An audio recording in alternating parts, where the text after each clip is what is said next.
பிதா குமாரன் பரிசுத்த ஆவியின் திரேக திருநாமம் நம் அனைவரையும் ஆசீர்வதித்து காப்பாராக. ஆமேன். திருத்தூதர் பண்டிகைக்கு பின்வரும் 5ஆம் ஞாயிற்றுக்கிழமை இந்த பரிசுத்த ஆராதனையில் கலந்து கொள்ளும்படி நாம் யாவரும் நம்முடைய இல்லங்களிலிருந்து நம் ஆவியில் ஒருமனப்பட்டவர்களாய் இந்த ஆராதனையில் நாம் கலந்து கொள்வோம். நாம் யாவரும் நம்முடைய இல்லங்களில் முழங்கால் படியிட்டு ஆண்டவரை நோக்கி ஜெபம் செய்வோம். திரேக பராபரனாகிய கர்த்தாவே, உம்முடைய மேய்ச்சலின் ஆடுகளாகிய நாங்கள்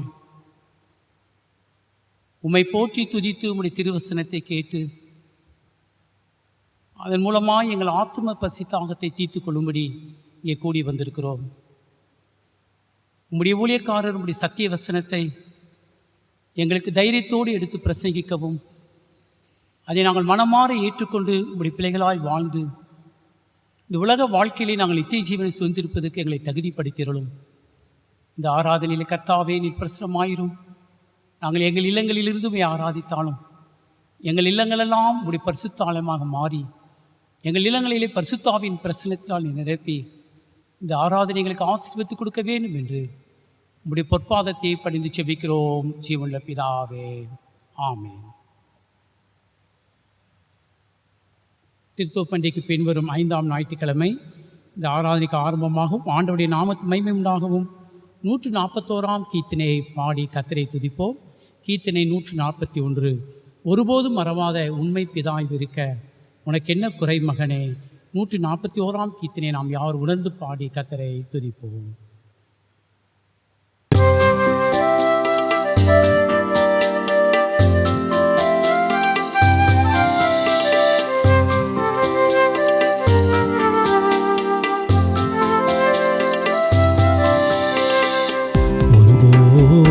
மறவாத உண்மை பிதாவிருக்க உனக்கென்ன குறை மகனே.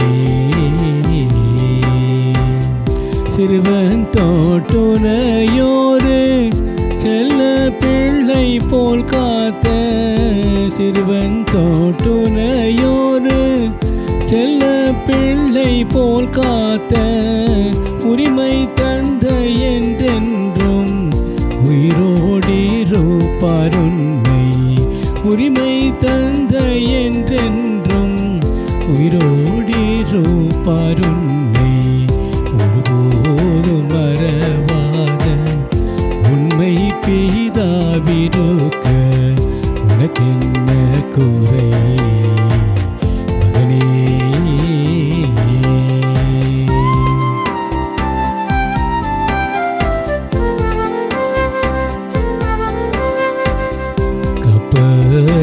அடித்தட்டில் களைப்புடன் தூங்குவார். கதரும் முன் சத்தம் கேட்டால் கடல் புயலமர்த்துவார். கப்பலின் அடித்தட்டில் களைப்புடன் தூங்குவார். கதரும் முன் சத்தம் கேட்டால் கடல் புயலமர்த்துவார்.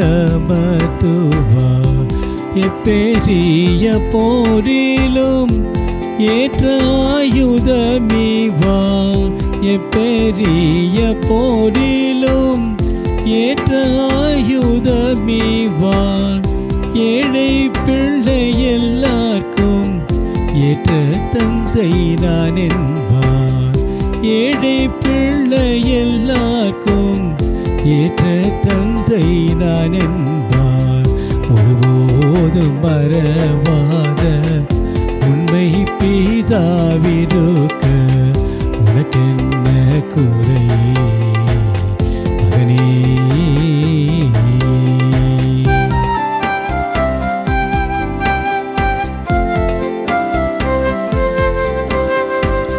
கடல் தனக்கதிகாரி கர்த்தர் என்றறிவாயே. கடவாதிருக்கவில்லை கற்பித்தார் அவர் செய்யே. கடல் தனக்கதிகாரி கர்த்தர் என்றறிவாயே. கடவாதிருக்கவில்லை கற்பித்தார் அவர் செய்யே. விடுவாளோ பிள்ளையை தாய் மேதினியில் தனியே. விடுவாளோ பிள்ளையை தாய் மேதினியில் தனியே. மெய்ப்பரனை நீ தினம் விசுவாசித்திருப்பாயே. மெய்ப்பரனை நீ தினம் விசுவாசித்திருப்பாயே. ஒருபோதும் மறவாத உண்மை பிதாவிருக்க உனக்கென்ன குறை மகனே.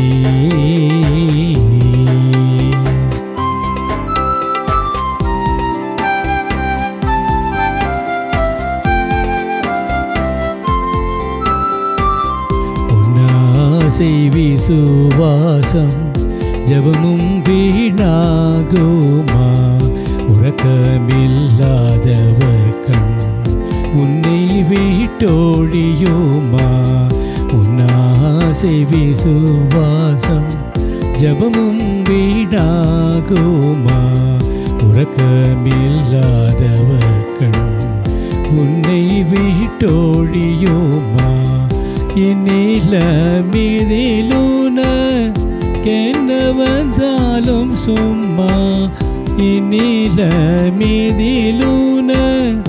என்ன வந்தாலும் சும்மா. இருக்குமா அவர் மனம் உருக்கமில்லாதே போமா. இருக்குமா அவர் மனம் உருக்கமில்லாதே போமா. ஒருபோதும் மறவாத உண்மை பிதாவிருக்க உனக்கென்ன குறை மகனே.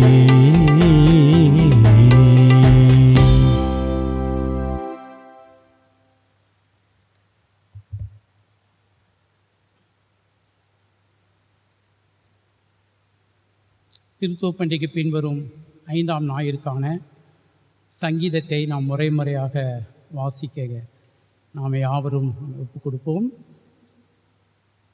திருத்தோப்பண்டிக்கு பின்வரும் 5ஆம் ஞாயிற்றுக்கிழமை 27ஆம் சங்கீதம் 7ஆம் வசனம் முதல் 14ஆம் வசனம் வரை நாம் முறையாக வாசிப்போம். கர்த்தாவே, நான் கூப்பிடுகிற சத்தத்தை நீர் கேட்டு எனக்கு இறங்கி எனக்கு உத்தரவு அருள செய்யும். என் முகத்தை தேடுங்கள் என்று சொன்னீரே, உம்முடைய முகத்தையே தேடுவேன். கர்த்தாவே, என் இருதயம் உம்மிடத்தில் செயல்களாயிற்று. உமது முகத்தை எனக்கு மறையாதையும், நீர் கோபத்துடன் உமது அடியனை விலக்கி போடாதையும். நீரே எனக்கு சகாயர், என் ரட்சிப்பின் தேவனே, என்னை நிகழ விடாமலும் என்னை கைவிடாமலும் இரும்.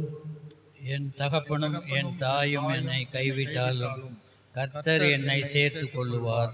கர்த்தாவே, உமது வழியை எனக்கு போதித்து என் எதிராளிகளின் நிமித்தம் செவையான பாதையிலே என்னை நடத்தும். என் சத்துருக்களின் இஷ்டத்துக்கு என்னை ஒப்புக்கொடாதையும் பொய் சாட்சிகளும் அக்கிரமத்தில் செய்கிறதும் எனக்கு விரோதமாய் எழும்பியிருக்கிறார்கள். நானோ ஜீவனுள்ளோ தேசத்திலே கர்த்தருடைய நன்மையை காண்பேன் என்று விசுவாசியாது இருந்தால் கெட்டு போயிருப்பேன். கர்த்தருக்கு காத்திரு, அவர் உன் இருதயத்தை ஸ்திரப்படுத்துவார். திடமனதாய் இருந்து கர்த்தருக்கே காத்திரு. பிதாவுக்கும் குமாரனுக்கும் பரிசுத்த ஆவியானவருக்கும் மகிமை உண்டாவதாக. ஆதியிலும் இப்பொழுதும் எப்போதுமான சதா காலையில் இருக்கிறபடியே ஆமென். நாம் மீண்டும் ஆண்டவருடைய நாமத்து மகிமை உண்டாகவும் நாம் கர்த்தரை ஆராதிக்கும் வண்ணமாக 211ஆம் ஞானப்பாடல் முதல் 4 கவிகளை பாடி நாம் கர்த்தரை ஆராதிப்போம். ஞானப்பாடல் 211 முதல் 4 கவிகள். தயாபரா, எல்லா நல்லிவின் ஊற்றும் நீரே, உண்டானதெல்லாம் அளித்தோம் தேவரீர். என் தேகம் ஆவிக்கும் சீராய் இருக்கிற ஆரோக்கியம் கொடும். ஞானப்பாடல் 211 முதல் 4 கவிகளை பாடுவோம்.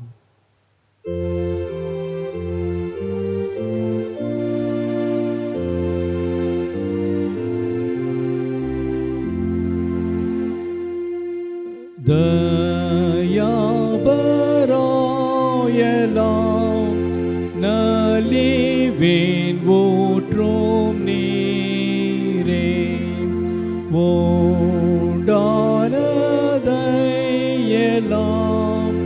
அழித்தருளும் தோர் தேவரீரே என் தேகமாவிக்கும்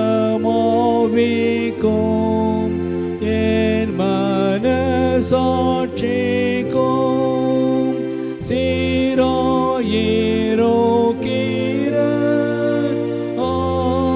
ஆரோக்கியம் கொடும் என் நிலைமையிலே நீர் எனக்கு கற்பித்து கொடுத்த வேலையை கருத்தாய் நான் முடித்து நான் தக்க வேளையில் ஒவ்வொன்றை செய்யவும் என் செய்கை வாய்க்கவும் சகாயமாயிரும்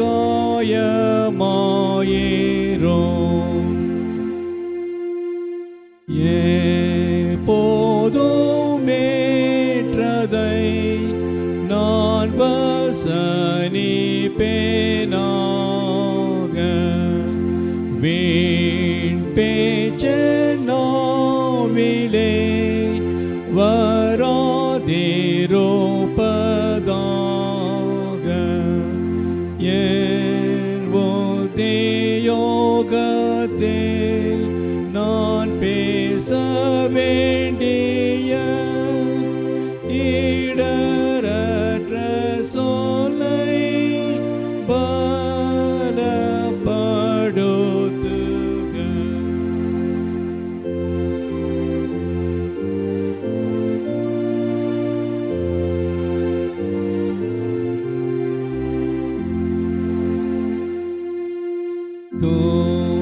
நாளிலே பயம் எல்லா தோடி வைத்தாரோ சுமை கையில் நீர்தான் துணையாய் வாரோ சாதால் பகைஞனை நான் வென்ற நேரமும் நல் யோசனைகளை ஓமாலே காணவும். இந்த நாளுக்கென்று குறிக்கப்பட்டிருக்கிற ஆரம்ப வாக்கியத்தை நாம் முறையாக வாசித்து நாம் பாடுவோம்.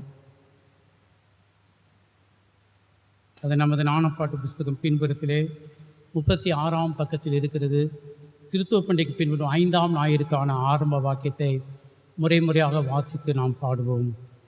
பராபரன் தம்முடைய அரசை விரிவுபடுத்தும் சிறப்பு பணிக்கென உன்னையும் அழைப்பது அவர் கிருபையே. 37ஆம் பக்கம் ஆரம்ப வாக்கியம். கர்த்தாவே, நான் கூப்பிடும் சத்தத்தை கேளும், எனக்கு இறங்கி மறுமொழி அருளும். உமது முகத்தை எனக்கு மறையாதேயும், உமது கோபத்தில் அடியேனை விலக்கி விடாதேயும். நீரே எனக்கு சகாயர், என்னை தள்ளி விடாதேயும். என் இரட்சிப்பின் கடவுளே, என்னை கைவிடாதிரும்.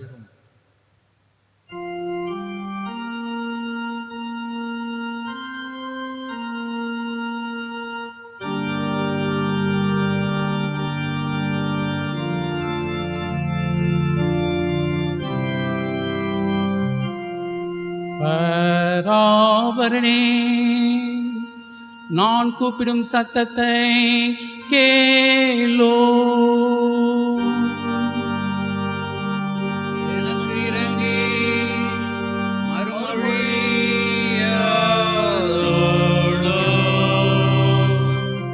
உமது முகத்தை எனக்கு மறையாதேயோ. உமது கோபத்தில் அடியேனை விலக்கி போடாதேயும். நீரே எனக்கு சகாய, என்னை தள்ளிவிடாதேயோ. என்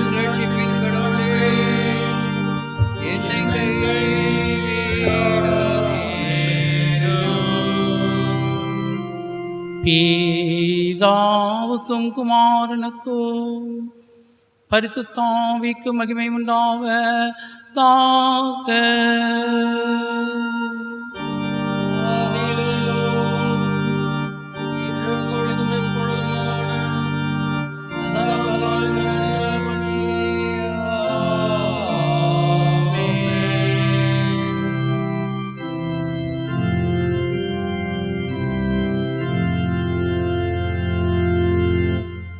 பிரியமானவர்களே, நீங்கள் உங்கள் அபாத்திரத்தன்மையையும் உங்கள் பாவ குற்றங்களையும் உணர்ந்தறிந்து பராபரனுக்கு முன்பாக உங்களை தாழ்த்துங்கள்.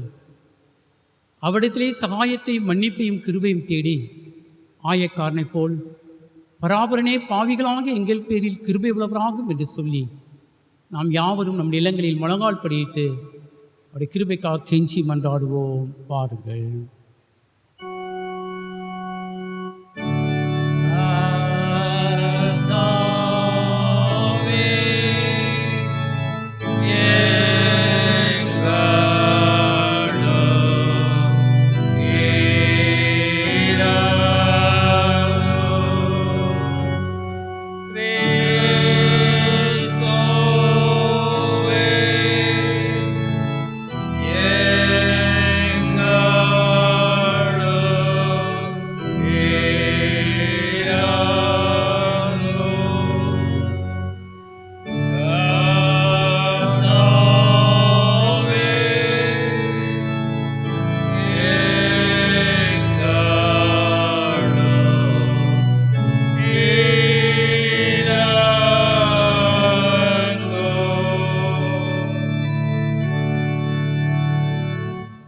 உண்மையாய் மனஸ்தாபப்பட்டு தங்கள் பாவங்களை அறிக்கை செய்தவர்களுக்கு சர்வ வல்லமையும் இரக்கமும் உள்ள பராபரன் இறங்கினார். அவர் ஆகாதவனுடைய மரணத்தை விரும்பாமல் ஆகாதவன் தன் வழியை விட்டு திரும்பி பிழைப்பதையே விரும்புகிறார். பராபரன் தம்முடைய ஒரே பேரான குமாரனை நமது பாவங்களுக்காக மரணத்திற்கு ஒப்பு கொடுத்து இவ்விநிமித்தமாய் நமது பாவங்கள் எல்லாவற்றையும் மன்னித்தாரே. அவருடைய பரிசுத்த திருநாமத்தை நாம் யாவரும் எழுந்து நின்று இரண்டாம் நாணப்பாட்டின் மூலமாய் புகழ்ந்து ஸ்தோத்தரிப்போம். பாருங்கள்.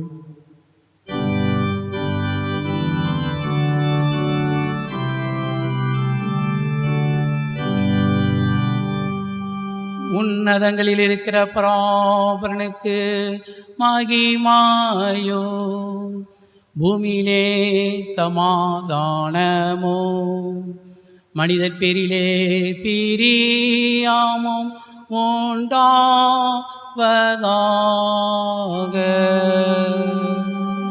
உம்மை துதிக்கிறோம் யாவுக்கும் வல்ல பிதாவே. உம்மை பணிகிறோம் சுவாமி ராஜாதி ராஜாவே. உமது மகிமைக்காக கர்த்தா தோத்திரம் சொல்லுகிறோமே.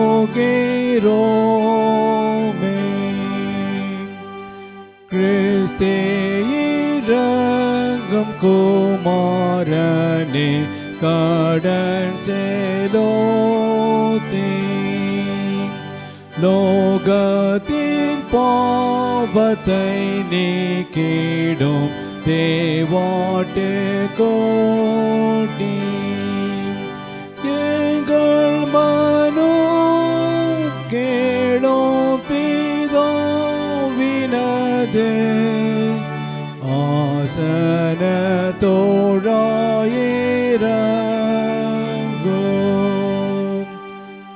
நித்ய பிதாவின் மகிமையிலே சுவேனீரே பரிசுத்தாவியோடேகமாய் ஆளுகிறீரே. ஏகமாய் நீரட்சிக்கப்படுகிறீர் ஓ உன்னத கர்த்தரே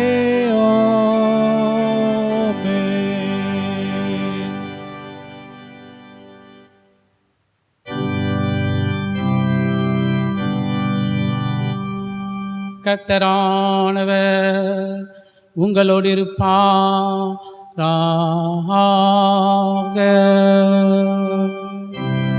அவரும் ஆவியோடும் இருப்பாராக.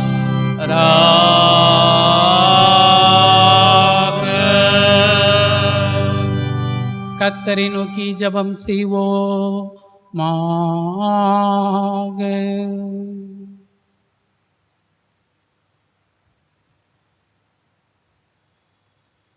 சர்வத்திற்கும் நீக்கிய பராபரனே, எங்கள் கர்த்தராகிய இயேசு கிறிஸ்துவின் பிதாவே, தேவரீர் உம்முடைய பிள்ளைகளாகிய நாங்கள் உம்மிடத்தில் அன்பு கூறுகிறவர்களுக்காக கண்ணு கெட்டாத நன்மைகளை ஆயத்தம் பண்ணியிருக்கிற கர்த்தாவே, நாங்கள் எல்லாவற்றுக்கும் மேலாக உம்மில் அன்பு கூறவும் நாங்கள் விரும்பக்கூடிய எல்லாவற்றுக்கும் மேற்பட்ட உம்முடைய வாக்கு தத்தங்களை பெற்றுக்கொள்ளவும் உம்முடைய அன்பின் தீயை எங்கள் இருதயங்களில் மூட்டியருள வேண்டுமென்று எங்கள் கர்த்தராகிய இயேசு கிறிஸ்துவின் மூலமாய் உம்மை வேண்டிக் கொள்ளுகிறோம். சுவாமி.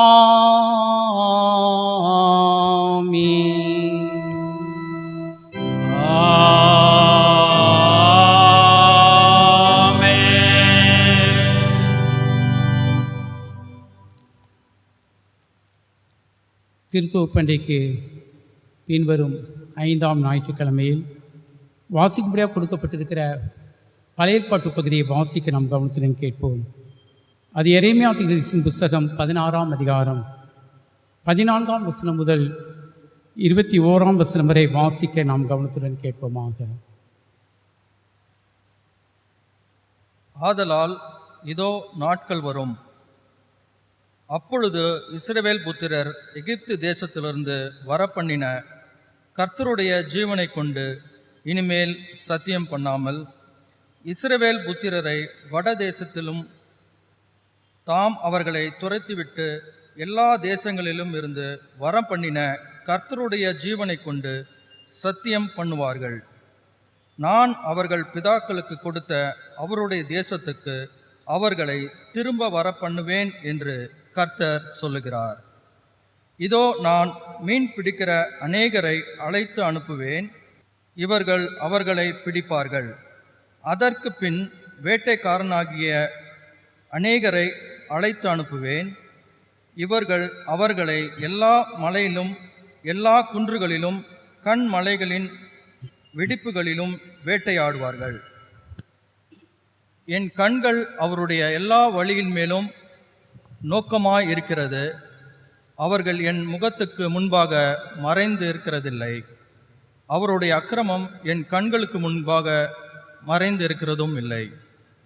முதலாவது நான் அவருடைய அக்கிரமத்துக்கும் அவருடைய பாவத்துக்கும் இரட்சிப்பாய் நீதியை சரிக்கட்டுவேன். அவர்கள் என் தேசத்தை தீட்டுப்படுத்தி என் சுதந்திரத்தை சீனென்று அருவருக்கப்படத்தக்க தங்கள் காரியங்களை நாற்றமான விக்கிரங்களினாலும் நிரப்பினார்கள் என்று கர்த்தர் சொல்லுகிறார். என் பலனும் என் கோட்டையும் நெருக்கப்படுகிற நாளில் என் அடைக்கலமாகிய கர்த்தாவே, புறஜாதிகளின் பூமியின் கடையாந்தரங்களில் இருந்து உம்மிடத்தில் வந்து மெய்யாகவே எங்கள் பிதாக்கள் புரோஜனமில்லாத பொய்யையும் மாயையும் கைப்பற்றினார்கள் என்பார்கள். மனுஷன் தனக்கு தேவர்களை உண்டு பண்ணலாமோ? அவர்கள் தேவர்கள் அல்லவே. ஆதலால் இதோ இப்பொழுது நான் அவர்களுக்கு தெரிய பண்ணுவேன், என் கரத்தையும் என் பலத்தையுமே அவர்களுக்கு தெரிய பண்ணுவேன். என் நாமம் யெகோவா என்று அறிந்து கொள்வார்கள் என்றார் என்பதுவே. நாம் யாவரும் சேர்ந்து கர்த்தரை ஸ்தோத்திரிப்போம். சேனைகளின் கர்த்தரே நீர் பரிசுத்தர், எல்லாம் வல்ல கர்த்தரே நீர் பரிசுத்தர், சேனைகளின் கர்த்தரே நீர் பரிசுத்தர், பரிசுத்தர், பரிசுத்தர். ஆமென். இந்த நாளுக்கு குறிக்கப்பட்டிருக்கிற நிருப வாக்கியத்தையும் வாசிக்க நாம் பயபக்தியுடன் கேட்போமாக. அது அப்போஸ்தலனாகிய பேதுரு எழுதின முதலாம் நிருபம் 3ஆம் அதிகாரம் 8ஆம் வசனம் முதல் 15ஆம் வசனம் வரை அடங்கியிருக்கிற நிருப வாக்கியத்தையும் வாசிக்க நாம் பயபக்தியுடன் கேட்போமாக. 1 பேதுரு 3ஆம் அதிகாரம் வசனங்கள் 8 முதல் 15 வரை.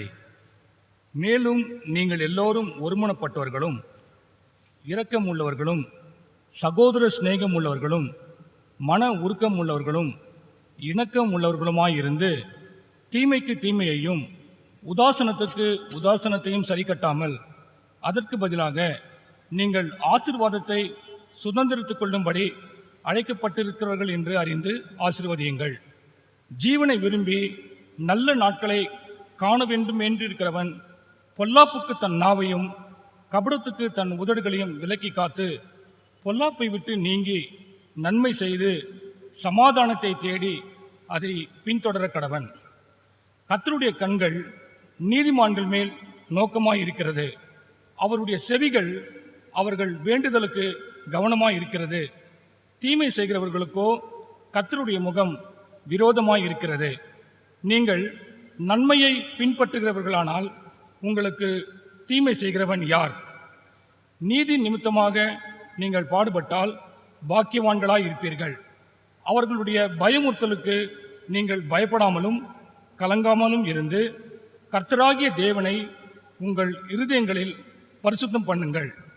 உங்களில் இருக்கிற நம்பிக்கையை குறித்து உங்களிடத்தில் விசாரித்து கேட்கிற யாவருக்கும் சாந்தத்தோடும் வணக்கத்தோடும் உத்தரவு சொல்ல எப்பொழுதும் ஆயத்தமாயிருங்கள் என்பது. வாசிக்கும்படியாக கொடுக்கப்பட்ட நிருப வாக்கியம் வாசித்து முடிந்தது. கர்த்தர் தாமே இந்த திருவசனையை கொண்டு நம் ஒவ்வொருவரையும் பரிசுத்தப்படுத்தி பலப்படுத்தி காப்பாராக. ஆமேன்.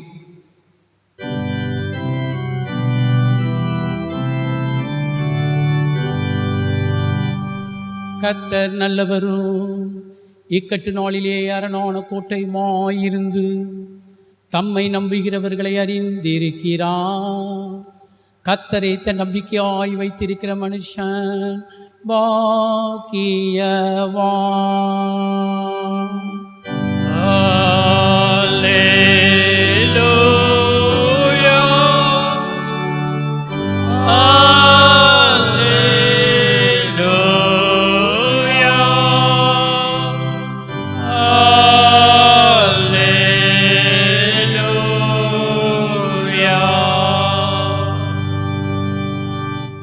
அந்தபடியே நாளுக்கொண்டு குறிக்கப்பட்டிருக்கிற இயேசு கிறிஸ்துவின் வார்த்தைகளை வாசிக்க நாம் பயபக்தியுடன் கேட்போம்.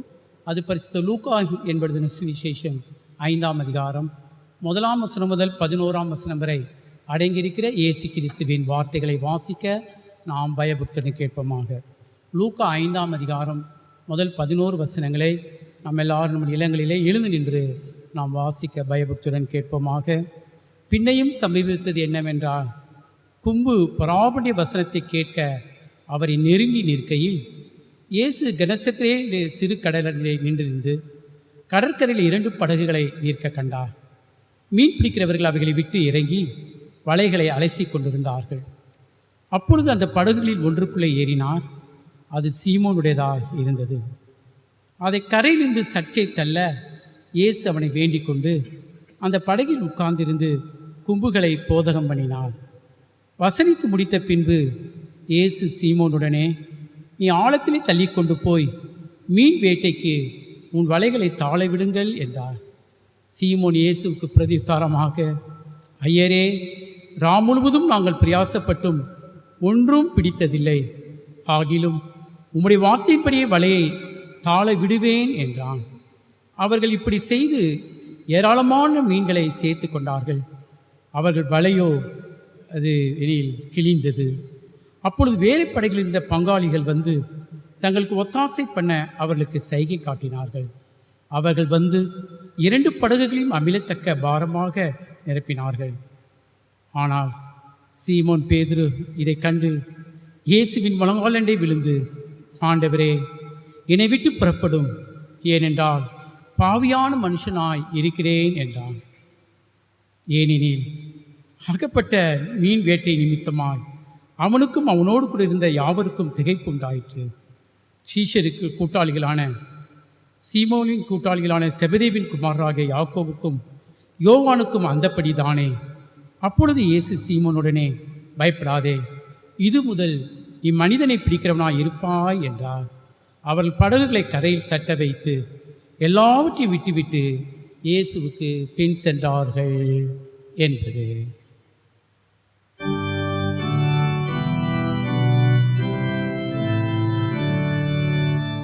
பராவருடைய நல்ல வார்த்தைக்காக அவருக்கு தோத்தீரா. கிறிஸ்துவே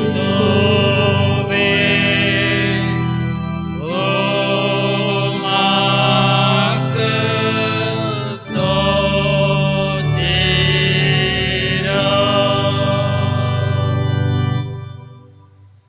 இந்த பரிசுத்த ஓய்வு நாளில் உலகமெங்கும் கர்த்தரை ஆராதித்து கொண்டிருக்கிற சகல பரிசுத்தவான்களோடும் விசுவாசிகளோடும் நாம் ஆவியில் ஒருமனப்பட்டவர்களாய் இயேசு கிறிஸ்துவின் இரண்டாம் வருகையையும் மரித்தோரின் உயிர்த்தெழுதலையும் நித்திய ஜீவனையும் விசுவாசித்தவர்களாய் நம்ம எல்லார் கண்களை மூடி நம்முடைய விசுவாசத்தை நாம் பயபக்தியுடன் அறிக்கை செய்வோம். வாருங்கள்.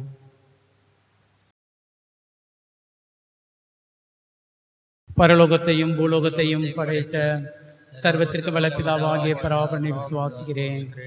அவருடைய ஒன்றான குமாரனாகிய நம்முடைய நாதர் இயேசு கிறிஸ்துவை விசுவாசிக்கிறேன். அவர் பரிசுத்தாவினால் பரிசுத்தாவினால் கன்னிமரியாளிடத்தில் பிறந்து பொந்தி பிலாத்தின் கீழ் பாடுபட்டு சிலுவையில் அறைந்து மரித்து அடக்கம் செய்யப்பட்டார். பாதாளங்களில் இறங்கி மூன்றாம் நாள் மரித்தோடத்தில் உயிர்த்தெழுந்தார். பரமடத்திற்கு ஏறி சர்வத்திற்கு வல்ல பிதாவாகிய பராபரனின் வழிபாடு வீட்டிருக்கிறார். அவற்றில் ஜீவனோரையும் மரித்தோரையும் நியாயந்தீர்க்க பரிசுத்த ஆவியானவரை விசுவாசிக்கிறேன். பொதுவான பரிசுத்த சபையும் பரிசுத்தமான ஐக்கியமும் பாவ மன்னிப்பும் சரீர உயிர்த்தெழுதலும் நித்திய ஜீவனும் என்று விசுவாசிக்கிறேன். ஆமென். நாம் அறிக்கை செய்த உண்மையான விசுவாசத்தில் நம்முடைய ஜீவனுள்ள நாளெல்லாம் கிறிஸ்துவுக்குள் சாட்சியாய் நிலைத்திருக்க நாம் ஒவ்வொருவரையும் பரிசுத்த ஆவியானவர் தாமே நிக்கட்டான நாளிலும் பலப்படுத்தி காப்பாராக. ஆமென். அன்பார்ந்த ஆண்டவருடைய அடியார்களே, நாம் கர்த்தருடைய வார்த்தையை கேட்க நம்மை ஆயத்தப்படுத்துவோம். 213ஆம் ஞானப்பாடல் முதல் 4 கவிகளை பாடி நம்மை ஆயத்தப்படுத்துவோம். ஞானப்பாடல் 213 முதல் 4 கவிகள். உம்மை ராஜா விசுவாச பக்தியாய் பணிகிறேன், தாழ்மையோடும் கண்ணீரோடும் தேவரீரை அண்டினேன், நீ மண்ணான பாண்டமான என்னை அன்பாய் கண்ணோக்குமே. ஞானப்பாடல் 213 முதல் 4 கவிகளை பாடுவோம்.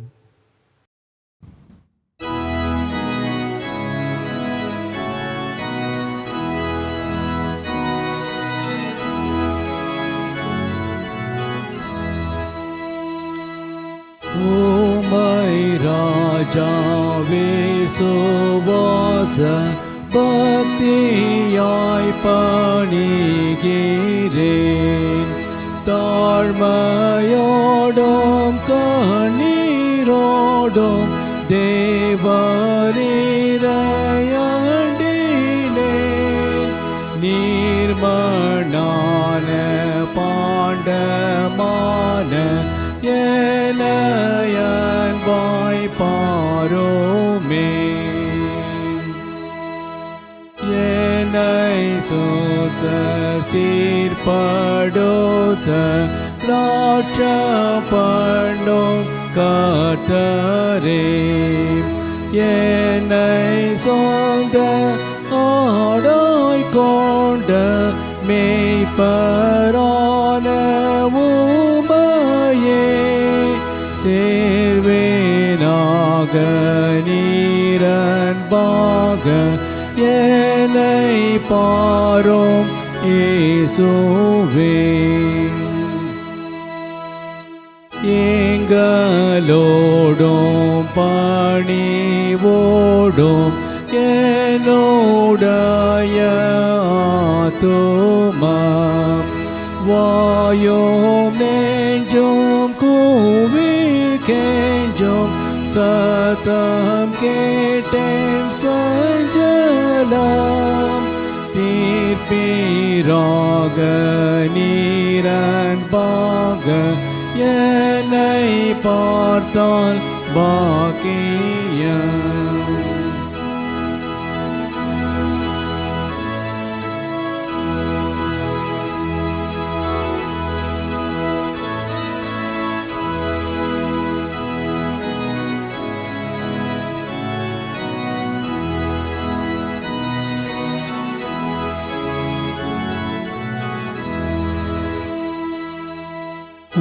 உலகத்து பொய் சம்பத்து மாயையும் சிங்காரமும் ஆன நல்ல செல்வமல்ல நெஞ்சையது வாதிக்கும் மெய் வாழ்வான நீரன்பான பார்வை தந்து ரட்சியும்.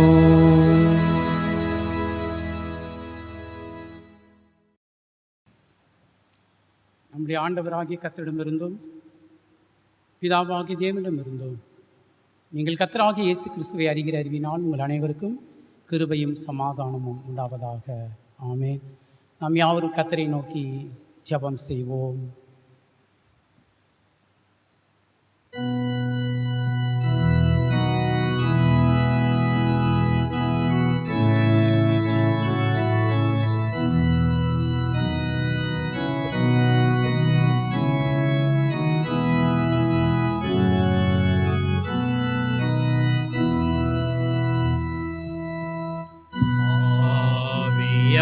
ஆவியானவரே, அன்பின் ஆவியானவரே,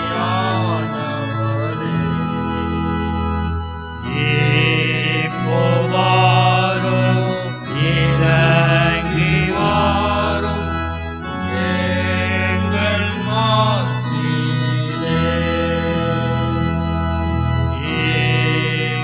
இப்போவாரும் இறங்கி வாரும் எங்கள் மத்தியிலே. ஈசரின் மார்பினிலே இனிதாய் சாய்ந்திடவே. ஈசரின் மார்பினிலே இனிதாய் சாய்ந்திடவே.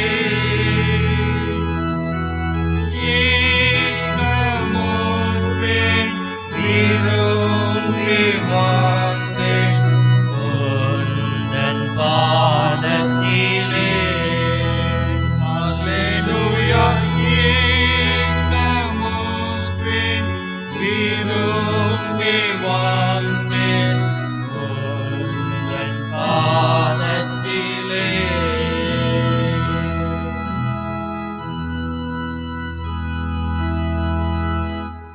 வாரும் பரிசுத்த ஆவியானவரே, உம்மை விசுவாசிக்கிற எங்கள் ஒவ்வொரு உள்ளத்திலும் வந்திறங்கி அதிலும் அன்பு என்னும் தீயை மூட்டியருளும். வேத வசனங்களை ஆராய்ந்து பாருங்கள், அவைகளால் உங்களுக்கு நித்திய ஜீவன் உண்டென்று தேவரீர் சொன்னீரல்லவா. உடைய வேத வசனங்களை நாங்கள் தியானிக்கும் பொழுது எங்களுடைய உள்ளங்கள் கொழுந்துவிட்டு எரியட்டும் ராஜா. நீர் எங்களோடு பேசும் நாங்கள் கேட்கிறோம். உம்முடைய வசனம் மாத்திரமே எங்கள் வாழ்க்கையில் சத்தியமாகட்டும் சுவாமி. ஆமென். கிறிஸ்துவுக்குள் அன்பார்ந்தவர்களே, இன்றைக்கு திருத்துவ பண்டிகைக்கு பின்வரும் 5ஆம் ஞாயிற்றுக்கிழமை. இந்த நாளிலே நம்ம தியானத்திற்கென்று தெரிந்து கொள்ளப்பட்ட திருமறை பகுதி அது எரேமியா தீர்க்கதரிசியின் புஸ்தகம் 17ஆம் அதிகாரம் 14ஆம் வசனம் முதல் 17ஆம் வசனம் வரை நாம் வாசித்து ஆண்டவருக்குள்ளாக தியானம் செய்வோம். எரேமியா தீர்க்கதரிசியின் புஸ்தகம் 17ஆம் அதிகாரம் 14ஆம் வசனம் முதல் 17ஆம் வசனம் வரை. கர்த்தாவே என்னை குணமாக்கும், அப்பொழுது குணமாவேன். என்னை ரட்சியும், அப்பொழுது ரட்சிக்கப்படுவேன். தேவரீர் என் துதி. இதோ இவர்கள் என்னை பார்த்து, கர்த்தருடைய வார்த்தை எங்கே, அது இப்பொழுது வரட்டும் என்கிறார்கள். நானோ உம்மை பின்பற்றுகிற மேய்ப்பன், இதற்கு நான் மிஞ்சி நடக்கவில்லை. ஆபத்து நாளை விரும்புகிறவன் இல்லை என்று நீர் அறிவீர். என் உதடுகளிலிருந்து புறப்பட்டது உமக்கு முன்பாக சபையாயிருக்கிறது. நீர் எனக்கு பயங்கரமாய் இராதையும், தீங்கு நாளிலே நீரே என் அடைக்கலம். கிறிஸ்துவுக்குள் அன்பார்ந்த ஆண்டவருடைய அடியார்களே, இன்றைக்கு திருத்துவ பண்டிகைக்கு பின்வரும் 5ஆம் ஞாயிற்றுக்கிழமை. ஒவ்வொரு ஞாயிற்றுக்கிழமையும் திருத்துவ பண்டிகைக்கு பின்வரும் ஒவ்வொரு ஞாயிற்றுக்கிழமையும் நான் பசுமையாய் வாழ நான் என்ன செய்ய வேண்டும் என்று ஒவ்வொரு ஞாயிற்றுக்கிழமை நமக்கு சொல்லி கொண்டு வருகிறது. அது மாத்திரமல்ல, நான் என்ன செய்ய வேண்டும், நான் நல்ல கிறிஸ்தவனாய் வாழ, உண்மையுள்ள கிறிஸ்தவனாய் வாழ நான் என்ன செய்ய வேண்டும் என்று இன்றைக்கு படிவாக்கியம் நமக்கு அழகாக சொல்கிறது. படிவாக்கியத்தில் தான் நம்முடைய பொருள் அமைந்திருக்கிறது. இன்றைக்கு படிவாக்கியம் என்ன? கர்த்தர் நல்லவர், இக்கட்டு நாளிலே அரணான கோட்டை, தம்மை நம்புகிறவர்களை அறிந்திருக்கிறார், அவரை தன் நம்பிக்கையாக வைத்திருக்கிற மனுஷன் பாக்கியவான். நாகும் 1ஆம் அதிகாரம் 7ஆம் வசனமும், சங்கீதம் 40ஆம் அதிகாரம் 4ஆம் வசனமும். கர்த்தரை தன் நம்பிக்கையாய் வைக்கிற மனுஷன் பாக்கியவான். கிறிஸ்துவுக்குள் அன்பார்ந்தவர்களே, நல்லா பாருங்க, படிவாக்கியத்தில் கர்த்தர் நல்லவர், இக்கட்டு நாளிலே அரணான கோட்டை. அது இன்னைக்கு பிரசங்க பகுதியில் எரேமியா புத்தகம் 17ஆம் அதிகாரத்தில் 17ஆம் வசனத்தில், நீர் எனக்கு பயங்கரமாக இராதையும் தீங்கு நாளிலே நீரே என் அடைக்கலம் என்று இங்கே சொல்கிறதை நாம் பார்க்கிறோம். இன்றைக்கு பொருள் என்ன பாருங்க? படிவாக்கியத்தில் கர்த்தரை தன் நம்பிக்கையாய் கொண்டிருக்கிற மனுஷன் பாக்கியவான். நம்பிக்கை, விசுவாசம். இன்றைக்கி சங்கீதம் முறையாக வாசம் அல்லவா? 27ஆம் சங்கீதத்தில் 14ஆம் வசனத்தில், நானும் ஜீவனுள்ளோர் தேசத்திலே கர்த்தருடைய நன்மையை காண்பேன் என்று விசுவாசியாக இருந்தால் கெட்டு போயிருப்பேனே. ஆக சங்கீதத்திலும் விசுவாசத்தை பற்றி சொல்லுவதை நாம் பார்க்கின்றோம். இன்றைக்கு நிருப வாக்கியம் 1 பேதுரு 3ஆம் அதிகாரம் 8ஆம் வசனத்திலிருந்து நாம் வாசிக்கிறோம். அதில் கடைசி 15ஆம் வசனம் பாருங்கள். உங்கள் நம்பிக்கை குறித்து உங்களிடத்தில் விசாரித்து கேட்கிற யாவருக்கும் நீங்கள் உத்தரவு சொல்ல ஆயத்தமாயிருங்கள். உங்கள் நம்பிக்கையை குறித்து இது நிருப வாக்கியம்.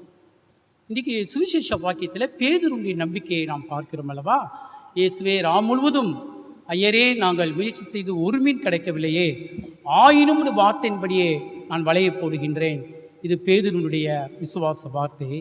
இன்றைக்கி பிரசங்க பகுதியில் பார்ப்பிலானால், கர்த்தாவே, எல்லாரும் கேட்கிறார்கள், நீ ஏன் மௌனமாக இருக்கிறீர்? நானோ உம்மை பின்பற்றுகிற மேய்ப்பன், கர்த்தருடைய வார்த்தை எங்கே? அது இப்பொழுது வரட்டும் என்று கேட்கிறார்கள். கிறிஸ்துவுக்குள் அன்பார்ந்தவர்களே, ஆனால் 17ஆம் வசனத்தில், நீர் எனக்கு பயங்கரமாயிராதையும் தீங்கு நாளில் நீர் என் அடைக்கலம் என்று அந்த விசுவாச வார்த்தை சொல்வதை நாம் பார்க்கிறோம். ஆக இன்றைய திருத்துப்பணி பின்வரும் 5ஆம் ஞாயிற்றுக்கிழமையில் நான் பசுமையாய் வாழ்வதற்கு நான் என்ன செய்ய வேண்டும்? கர்த்தரையே நான் நம்ப வேண்டும், கர்த்தரையே நான் விசுவாசிக்க வேண்டும். அன்பார்ந்தவர்களே, இவ்வளவு நாளும் நாம் விசுவாசத்தை குறித்து பேசியிருக்கிறோம், படித்திருக்கிறோம், பிரசங்கம் செய்திருக்கிறோம், பாடியிருக்கிறோம். ஆனால் இந்த விசுவாசம், நம்முடைய விசுவாசத்தின் அளவு எவ்வளவா இருக்கிறது, நம்முடைய விசுவாசம் எப்படிப்பட்டதாக இருக்கிறது என்பதை சோதிக்கின்ற காலம் வந்துவிட்டது. அதுதான் இந்த கொள்ள நோயின் காலங்கள். இந்த கொள்ள நோயின் நேரங்களில் எந்தெந்த கிறிஸ்தவர்கள் ஆண்டவரை அதிகமாய் விசுவாசித்திருக்கிறார்கள், எப்படி நம்முடைய விசுவாசம் எப்படிப்பட்டதாக இருக்கிறது, உறுதியாக இருக்கிறதா, ஆழமாக இருக்கிறதா, உண்மையாக இருக்கிறதா, ஆண்டவரை சார்ந்து இருக்கிறதா என்பதை இது சோதிக்கின்ற ஒரு காலமாக நமக்கு அமைந்து விட்டது அல்லவா? இன்றைக்கு பொருள் என்ன? நான் பசுமையாய் வாழ, இந்த கொள்ளை நோய் நேரங்களிலும், இந்த மரண சூழல்களிலும், பயத்தின் வேளையிலும் நான் பசுமையாய் வாழ வேண்டுமானால் நான் என்ன செய்ய வேண்டும்? கர்த்தரையே நம்ப வேண்டும், கர்த்தரையே விசுவாசிக்க வேண்டும், கர்த்தருக்குள் உண்மையாகவே நான் நம்பிக்கை கொள்ள வேண்டும். இதுதான் இன்றைக்கு பொருள்.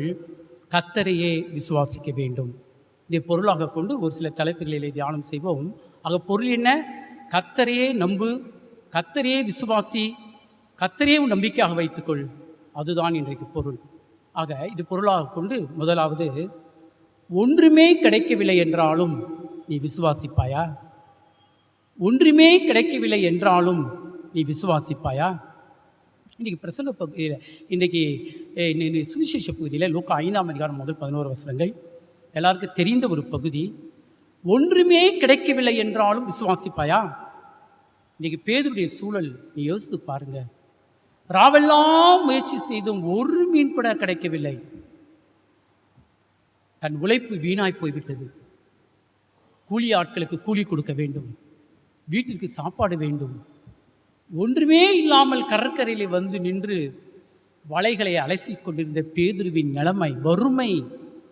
இன்றைக்கு கூட பாருங்கள், அநேக மீனவர்கள் இந்த கொள்ளை நோயினால மீன்பிடி தொழில் போகாமல் எவ்வளவு கஷ்டப்பட்டு கொண்டிருக்கிறார்கள் அல்லவா?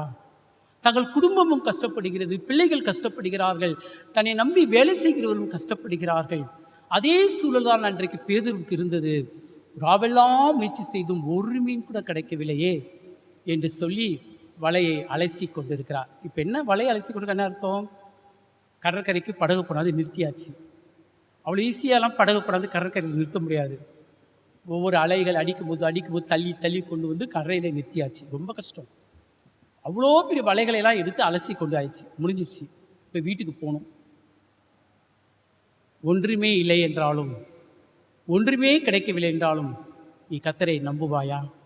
இந்த சூழலில் தான் இயேசு அங்கே படகு நிற்கிறதை கண்டார். அதில் ஒரு படகில் ஏறினார். அது சீமோனுடையதாக இருந்தது.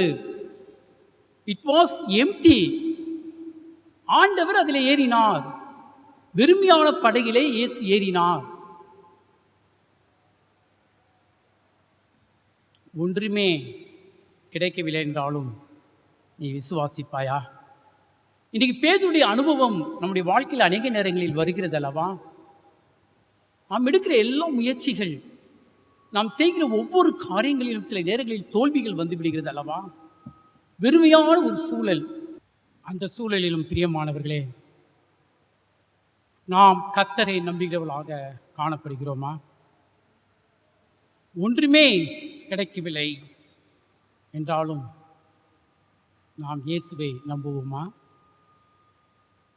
சாரிபாத் விதவை, மழை இல்லை, பஞ்சம், குடிக்கிற தண்ணீர் இல்லை, நீரோடையும் வற்றி போய்விட்டது.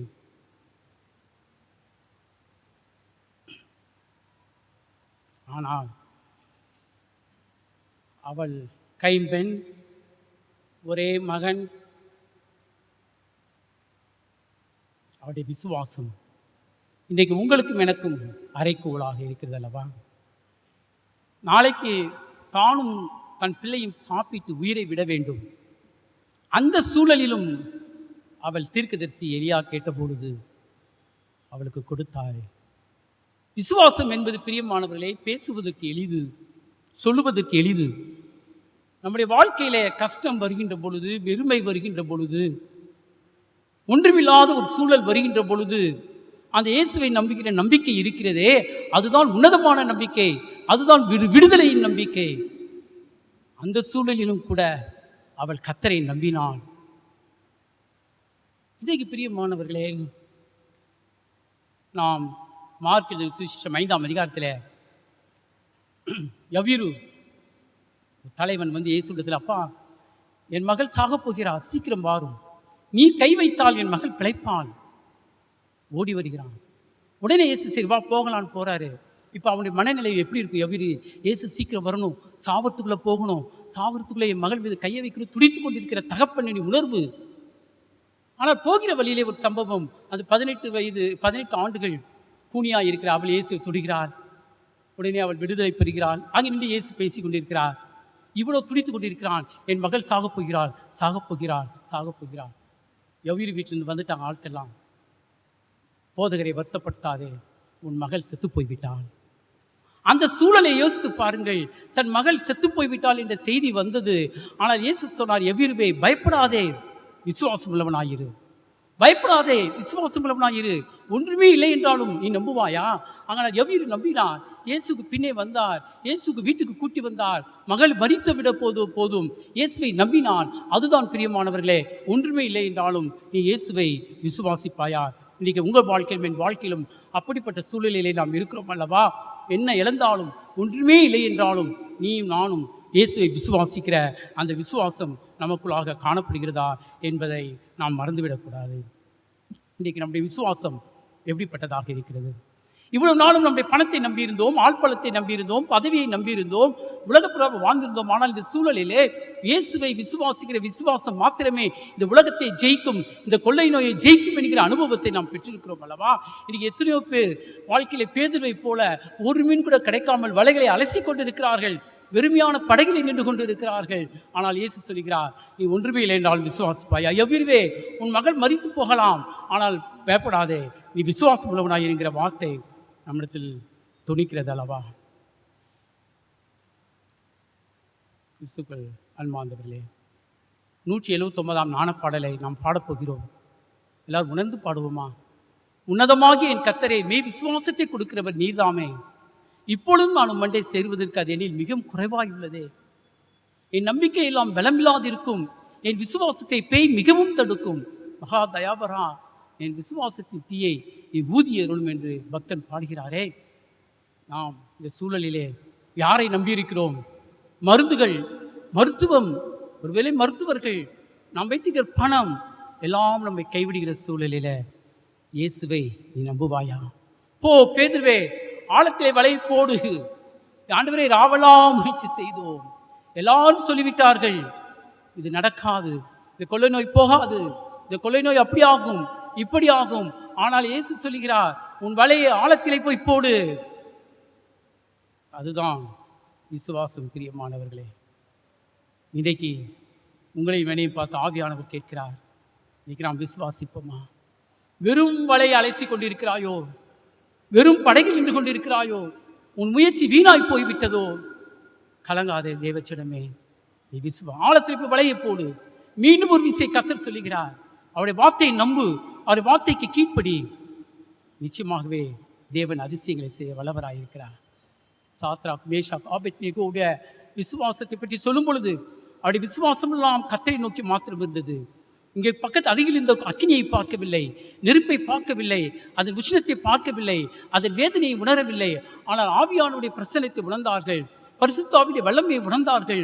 தாங்கள் ஆராதிக்கிற ஜீவனுள்ள தேவனை மாத்திரம் நம்பி இருந்தார்கள். பிரியமானவர்களே, தேவன் பெரிய அற்புதம் செய்தார் அல்லவா? என்ன அற்புதம்! அந்த நெருப்புக்குள்ளாக ஆண்டவரும் அவளோடு கூட உலாவி கொண்டிருந்தார். அல்லேலூயா! இன்றைக்கு அன்பான தேவ ஜனமே, நம்முடைய விசுவாசமானது அற்புதத்தை மாத்திரமல்ல, கர்த்தரை நம்மின்றைக்கு வரவழைக்கக்கூடிய ஒரு அற்புதமாக இருக்கிறது. ஆண்டவரை நம்மிடத்தில் கொண்டு வருகின்ற ஒரு அற்புதமாக இருக்கின்றது. தேவன் நம்மை தேடி வந்து அந்த அற்புதத்தை செய்ய வல்லவராய் இருக்கிறார். நீ ஒன்றுமே இல்லை என்றாலும் நீ கர்த்தரை விசுவாசிப்பாயா? ஒரு உதாரணத்தை படித்துக் கொண்டிருந்தேன். ஒரு சமயம் ஒரு பெண்ணானவள் தன்னுடைய இளம் குழந்தை கேன்சரினால் வேதனைப்பட்டுக் கொண்டிருந்தார். அதற்கு மருத்துவமே இல்லை. ஆனால் ஒரே மருத்துவர் இருக்கிறார், அவரால் தான் குணப்படுத்த முடியும் என்று அந்த பெண்ணிடத்தில் சொல்லப்பட்டது. அந்த பெண் ஏழ்மையானவள், ஒரு கிராமத்தில் இருக்கிறார். ஆனாலும் அவள் கர்த்தரை நோக்கி ஜெபித்துக் கொண்டிருந்தாள். என் தேவனை, உம்மால் முடியும், நீர் ஒருவர் தான் இதை குணமாக்க முழு நம்பியிருக்கிறேன் என்று சொல்லி ஒவ்வொரு நாளும் கதறி கதறி ஜெபித்துக் கொண்டிருந்தாள். ஒரு சமயம் அந்த நேரத்தில் அந்த கேன்சருக்கு மருந்தை கண்டுபிடித்த டாக்டர் டேவிட் அவர்கள் அந்த மெடிக்கல் கான்ஃபரன்ஸில் போய் அந்த மெடிசனை இன்ட்ரடியூஸ் பண்ணி அந்த செமினாருக்கு செல்கின்றார். செல்லும்போது காரில் ஓட்டி கொண்டு அவர் செல்கிறார். அப்போது திடீர்னு மழை, காற்று, புயல் வீசுகிறது. கார் வழி தவறி போய்விடுகிறார். போய் ஒரு கிராமத்துக்கு போய் உடனே பயங்கரமான காற்று, மழை. உடனே காரை நிறுத்திவிட்டு அங்கே இருக்க வீட்டை கதவு தட்டுறாரு. அந்த ஒரு பெண் வருகிறார். என்ன சார், நான் டாக்டர்மா, நான் இந்த மாதிரி கான்ஃபரன்ஸுக்கு போயிட்டுருக்கேன், ஒரு மருந்தை கண்டுபிடிச்சி அதை வெளியிட்டதுக்கு போகிறேன், ஆனால் காற்று, மழை, சரி வாங்க உள்ளே வாங்க உட்காருங்கன்னு சொல்லி அவரை உட்கார சொல்லி அவருக்கு ஒரு டீயை கொடுக்குறாரு. குடித்து கொண்டிருந்தார். அப்பொழுது அந்த பெண் சொன்னார், சார் நீங்கள் டீ குடிச்சிட்டுங்க, நான் போய் இதை 10 நிமிஷத்தில் வரேன்னு சொல்லி அந்த ரூமில் போய் அவள் அழுது ஜெபம் பண்ணுகிறாள் தன் மகளுக்காக. இதே டாக்டர் கேட்கிறார், சத்தம், உருக்கமான சத்தம், அழுகை. ஜெபம் பண்ணி வந்த பெண்ணு கேட்டால், அம்மா ஏன் அழுகிறாய், என்ன பிரச்சனை? சார், என் குழந்தை இந்த கேன்சர்னால் வேதனைப்பட்டு கொண்டு இருக்கிறார், நான் என் ஆண்டவரத்தில் ஜெபித்து கொண்டு இருக்கிறேன், யாரோ ஒரு மருத்துவர் இருக்கிறார், மருந்து கண்டுபிடித்திருக்கிறார், ஆனால் பெரிய மருத்துவர், நிறைய செலவாகும் என்று சொன்னார்கள், ஆனாலும் நான் என் கர்த்தரை நம்பி ஜெபித்து கொண்டிருக்கிறேன் என்று சொன்னேன். அழுதானாம்.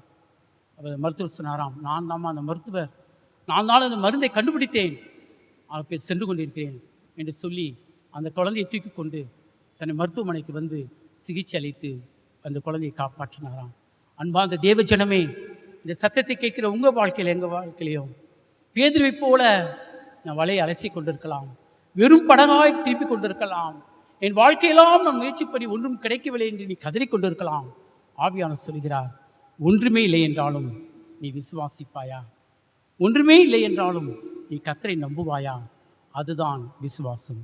இரண்டாவது, உபத்திரவப்பட்டாலும் நீ விசுவாசிப்பாயா? உபத்திரவப்பட்டாலும் நீ விசுவாசிப்பாயா? 1 பேதுரு 3ஆம் அதிகாரத்தில் வாசித்தோம் அல்லவா, நீதி நிமித்தம் நீங்கள் பாடுபட்டால் பாக்கியவான்களாயிருப்பீர்கள், உங்கள் நம்பிக்கை குறித்து கேட்கிற இடத்தில் நீங்கள் உத்தரவு சொல்லும்படிக்கு ஜாக்கிரதையாக இருங்கள். உபத்திரவப்பட்டாலும் விசுவாசிப்பாயா? இன்னைக்கு விசுவாசம் உபத்திரவத்தில் தாங்க வெளிப்படும், உபத்திரவத்தில் தான் பரிபூர்ணப்படும். பேதுரு இந்த நிருபத்தை எழுதும் பொழுது அவர் உபத்திரவப்பட்டு கொண்டிருக்கிறார்.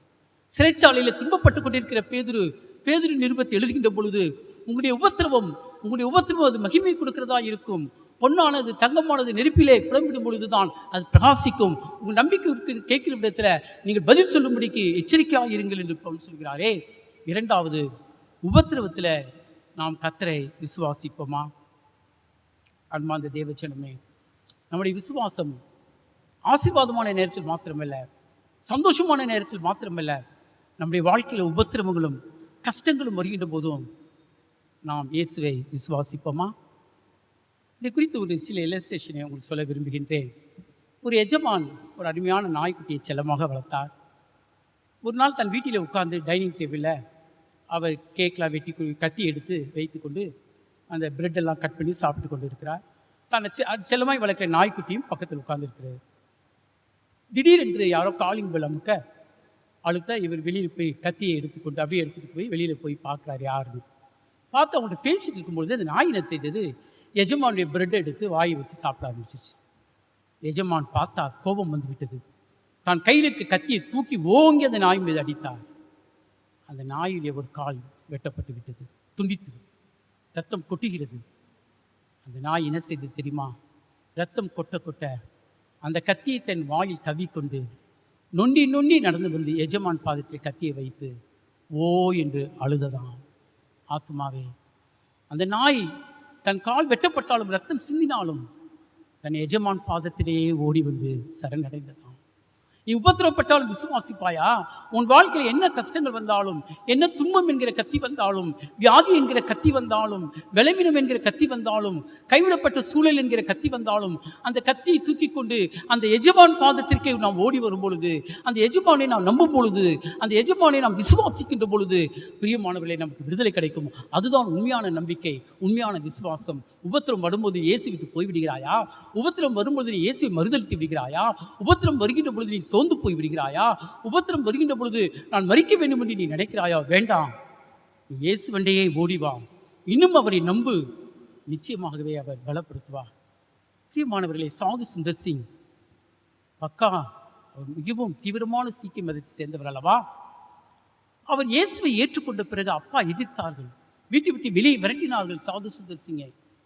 அவர் இயேசுவை அன்பை ருசித்து பார்த்தது நிமித்தமாய் எல்லாவற்றையும் விட்டு விட்டு ஓடி போனார். துன்பங்கள் உபத்திரங்கள் வந்தன. நண்பர்கள் எல்லாரும் அவரை கைவிட்டு விட்டார்கள். அவரை சிறைச்சாலையில் போட்டார்கள். சிறைச்சாலையில் போன சாது சுந்தர் சிங் இயேசுவை பற்றி சொன்னார். உடனே அவரை தனி செல்ல போட்டாங்க. ரத்தத்தை உறிஞ்சுகிற அட்டைகளை அவர் மீது விட்டார்கள். அவரை நிர்வாணமாக்கினார்கள். எலும்பு தோலுமாக மாறினார். விடுதலையாகி வெளியே வந்தார். தள்ளாடி கொண்டு சாது சுந்தர் சிங் நடந்து கொண்டு வந்தார். அப்பொழுது ஒரு நண்பன் அவரை பார்த்து கேட்டாராம், சாது சுந்தர் சிங், நீ இயேசுவை ஏற்றுக்கொண்டதினால் உனக்கு என்ன பலன்? நீ இயேசுவை ஏற்றுக்கொள்வதற்கு முன்பாக எப்படியெல்லாம் இருந்தாய், ஆனால் இயேசுவை ஏற்றுக்கொண்ட பிறகு இவ்வளவு துன்பங்கள் கஷ்டங்கள் படுகிறாயே என்று கேட்டு சாது சுந்தர் சொன்னாராம், கிறிஸ்துவின் அன்பு என்னை நெருக்கி ஏவுகின்றது. அவருடைய அன்பு உன்னதமான அன்பு. அவர் மேல் நம்பிக்கை வைக்க வைக்க அவர் நிமித்தம் உபத்திரப்பட இன்னும் நான் பல ஆசீர்வாதங்களை பெற்றுக்கொள்கிறேன் என்று சொன்ன சாது சுந்தர் சிங் அநேக ஆத்துமாக்களை கிறிஸ்துவுக்கு கொண்டு வந்து இன்றைக்கும் மரித்தும் அவர் பேசிக் கொண்டிருக்கிறார் அல்லவா? அருமையான ஜீவஜனமே, விசுவாசமா? ஒன்றுமே இல்லை என்றாலும் விசுவாசிப்பாயா? இரண்டாவது, உபத்திரவத்தின் மத்தியிலேயும் நீ விசுவாசிப்பாயா? அதுதான் இன்றைக்கு நிருப வாக்கியம் சொல்லுகிறது அல்லவா? தயவு செய்து எபிரேயர் 11ஆம் அதிகாரம் 37ஆம் வசனம் 40ஆம் வசனம் வரைக்கும் வாசித்து பாருங்கள்.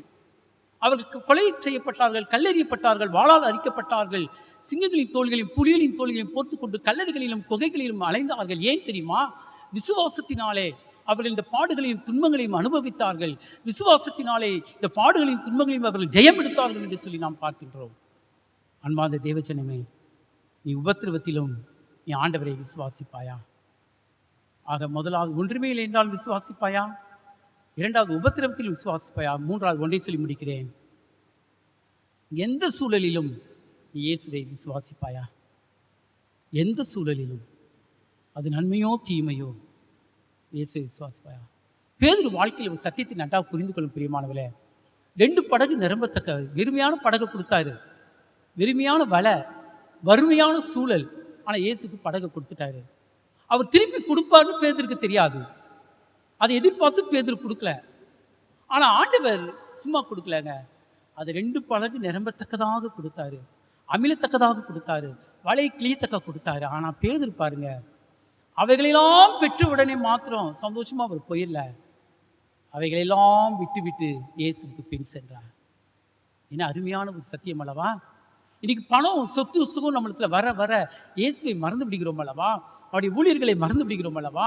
அவருடைய ஊழியத்தை மறந்து விடுகிறோம் அல்லவா? ஏழைகளை மறந்து விடுகிறோம் அல்லவா? அன்பை மறந்து விடுகிறோம் அல்லவா? ஆனால் பேதுரு வாழ்க்கையில லாபம் கிடைத்த உடனே, எல்லாம் நிரம்பத்தக்கதாக கிளியத்தக்கதாக வந்தவுடனே தான் எல்லாவற்றையும் விட்டு விட்டு அவர் இயேசுக்கு பின் சென்று விட்டாரே. எந்த சூழலிலும் நீ இயேசுவை விசுவாசிப்பாயா? அன்பார்ந்த தேவச்சனமே, 5 அப்போ 2 மீன் அந்த சிறுவன். ஆனால் பாருங்க, நம்ம விசுவாசம் எப்படி திரும்ப இருக்கணும்? இயேசு சொல்றாரு பாருங்க, ஆசீர்வதிச்சு 12 கூட நிரப்புன பிறகு பந்தியில் உட்காரவங்கன்னு சொல்லலை. வெறும் 5 அப்போ 2 மீனை வச்சுக்கிட்டே 5000 பேருக்கு மேலே இருக்கவங்க பந்தியில் உட்கார வைங்கன்னு சொல்லிட்டாரு. சீடர்களுக்கு எல்லாம் நம்பி உட்காந்துட்டாங்க எல்லாரும். எத்தனை மீன்? 2 மீன், 5 அப்போ. அதுதாங்க விசுவாசம். நீ ஆண்டவர் போது அற்புதத்தை செய்யும், 12 கூட ஆக்கும், அப்புறம் உட்கார வைக்கிறோம் என்பது அல்ல. எந்த சூழலிலும் இயேசுவை விசுவாசிப்பாயானால் நிச்சயமாகவே தேவன் அந்த சூழலை நமக்கு மாற்றி கொடுக்க அவர் வல்லவராயிருக்கிறார். அது எப்படிப்பட்ட சூழலாக இருந்தாலும் சரி. கடைசியாக நடந்த ஒரு சம்பவம் சொல்லி நான் முடிக்கிறேன். காஷ்மீர், ஜம்மு காஷ்மீரில் ஒரு இராணுவ முகாம் இருக்கிறது. பயங்கரமான குளிர், பனிக்காலம். ஒரு மேஜர், அவருடைய தலைமையில் ஒரு டீம் 20 பேர் அங்கே இருக்கிற ஜம்மு காஷ்மீருக்குள்ள ஒரு ஸ்பாட்டுக்கு செல்லணும், டியூட்டி போட்டிருக்காங்க. அந்த மேஜர் தலைமையில் 20 போர் வீரர்களும் நடந்தே செல்கிறார்கள் அந்த ஊருக்கு. வெறும் பனி, காற்று, இரவு நேரம் நடந்து கொண்டிருக்கிறார்கள். அப்போ ஒரு போர் சேவன் சொன்னார், மேஜர் சார், ஒரு டீ குடித்தா நல்லா இருக்குமே. எங்கேயுமே கிடையாது, வெறும் பனி, இரவு நேரம். போய் கொண்டிருக்கும்போது திடீரென்று ஒரு டீ கடை, யாரும் இல்லை, டீ கடை மூடப்பட்டு இருக்கிறது. அப்போ ஒரு போர் சேவன் சொல்ல, சார் இது டீ கடை தான், ஆனால் பூட்டி இருக்கிறது, குளிர் தாங்க முடியல. உடனே மேஜர்கிட்ட பர்மிஷன் கேட்குறாங்க, சார் இதை உடைச்சி நம்ம பார்க்கலாமான்னு. உடனே மேஜர் பர்மிஷன் கொடுக்குறாரு. பூட்டை உடைக்கிறாங்க. உடைச்சி பார்த்தா உள்ளுக்குள்ளே டீ தூள், பால் எல்லாமே இருக்கிறது. உடனே 20 பேரும் டீலாம் போட்டு குடித்து நல்லா சூடாக தங்களை கேட்டுக்கொண்டு திருப்பி அதெல்லாம் அப்படியே வைத்து சாதாரணமாக மூடி வைத்து விட்டு அந்த கடையை அவர் கடந்து போய் விடுகிறார்கள். எதுக்கு சொல்கிறேன்னா, எந்த சூழலிலும் நீ கர்த்தரை விசுவாசிப்பாயா? போயிட்டாங்க. போய் 3 மாதம் ஆயிடுச்சு டியூட்டி. 3 மாதம் டியூட்டி முடித்து அதே மேஜர் தலைமையில் அந்த போர் சேவர்கள் வேறு ஸ்பாட்டுக்கு நடந்து வராங்க. அப்போ வரும்போது அதே டீ கடைக்கு வராங்க. பகல் நேரம் வந்தால் அந்த டீ கடை திறந்துருக்கு. உடனே அந்த மேஜரும் அந்த சோல்ஜர்ஸ்லாம் போய் அந்த டீ கடைக்கார்ட்ட பேசுகிறாங்க. ஒரு வயசானவர் பேசி கொண்டு இருந்தாங்க. அவர் டீ கொடுத்தா, டீலாம் குடித்தாங்க, காசை கொடுத்துட்டாங்க. அப்போ ஒரு சோல்ஜர் அந்த டீ கடைக்கார பேசுகிறார், சார் நீங்கள் கடவுள் இருக்கிறாருன்னு நம்புறீங்களா அப்படின்னு கேட்டார். அவர்கிட்ட பேசிக்கொண்டே, யாரெல்லாம் டீ குடிக்க வருவா அப்படிலாம் பேசிக்கொண்டே இருந்தாங்களாம். திடீர்னு ஒரு சோல்ஜர், நீங்கள் கடவுள் இருக்கிறாருன்னு நம்புறீங்களா? உடனே அந்த டீ கடைக்கார் வயசானவர் சொல்கிறார், நம்புகிறேன் சார். அதெல்லாம் இல்லை சார், சும்மா கடவுள் இருக்கிறார் சொன்னால் உங்களை எல்லாம் இப்படி விட்டுருப்பார், அந்த வயசான காலத்தில் எவ்வளோ கஷ்டப்படுறீங்க. உடனே அந்த டீ கடைக்காரர் சொன்னாராம், கடவுள் நிச்சயமாக இருக்கிறார், என்னிடத்தில் ஆதாரம் இருக்கிறது என்று சொன்னாராம். இதை காட்டுங்க உங்கள் ஆதாரத்தை. அப்போ அந்த பெரியவர் சொன்னாராம், சார் 3 மாதத்துக்கு முன்னாடி என் பையன் மிகவும் சீரியஸாக ஹாஸ்பிட்டலில் சேர்த்துட்டோம், ட்ரீட்மெண்ட் கொடுக்க பணம் இல்லை. சரி, இந்த டீ கடையை திறந்து வியாபாரம் செஞ்சு அந்த பணத்தை எடுத்துகிட்டு போய் அவனை காப்பாற்றலான்ட்டு டீ கடைக்கு வந்தேன். வந்து பார்த்தா டீ கடை உடைச்சிருக்கு. உள்ளே போய் பார்க்குறேன். ஆனால் அதுக்கு முன்னாடி பெரியமானவளே, இந்த மேஜரும் அந்த சோல்ஜரும் டீலாம் குடிச்சிட்டு அந்த ராத்திரியில் போனாங்க பார்த்தீங்களா. போகும்போது அந்த மேஜருக்கு மனசு குத்துச்சான். அப்போ இவர் சொன்னாராம், இந்த டீ கடைக்காரு, உள்ளே திறந்து பார்க்குறேன் 5000 ரூபாய் இருந்துச்சு சார். எனக்கு ரொம்ப ஆச்சரியமாக இருந்தது. உடனே அந்த 5000 எடுத்துகிட்டு போய் என் மகனுக்கு நான் ட்ரீட்மெண்ட் கொடுத்து நீங்கள் அவன் உயிர் பிழைச்சி சந்தோஷமாக இருக்கிறான், கடவுள் இருக்கிறார். அப்போ தான் மேஜர் சொன்னாராம். சோல்ஜர் கேட்டாங்களா, எப்படி சார் 5000 ரூபா வந்தது? மேஜர் சொன்னாராம், நம்ம எல்லாரும் அந்த ராத்திரியில் டீ குடிச்சு நீங்கள் போன பிறகு நான் உள்ளே போய் என் பாக்கெட்டில் இருக்க 5000 ரூபாய் எடுத்து அதில் வச்சுட்டேன். என் மனசு கேட்கல. பிரியமானவர்களை, நம்முடைய வாழ்க்கையில் எந்த சூழலிலும் நாம் கர்த்தரை நம்பும் பொழுது, கர்த்தரை விசுவாசிக்கும் பொழுது, யார் மூலமாவது எப்படியாகிலும் தேவன் ஒரு அற்புதத்தை செய்ய வல்லவராய் இருக்கிறார். இதை நாம் விசுவாசிக்க வேண்டும். அந்த கடை ஓனர் வயசானவர் தான் பையனை காப்பாற்றுன்னு சொல்ல வந்தபோது, இங்கே 5000 ரூபாய் இருக்கு. அந்த மேஜர் டீயை குடிச்சிட்டு அவர் மனசாட்சி கேட்காம 5000 ரூபாய் வச்சுட்டு போறாரு.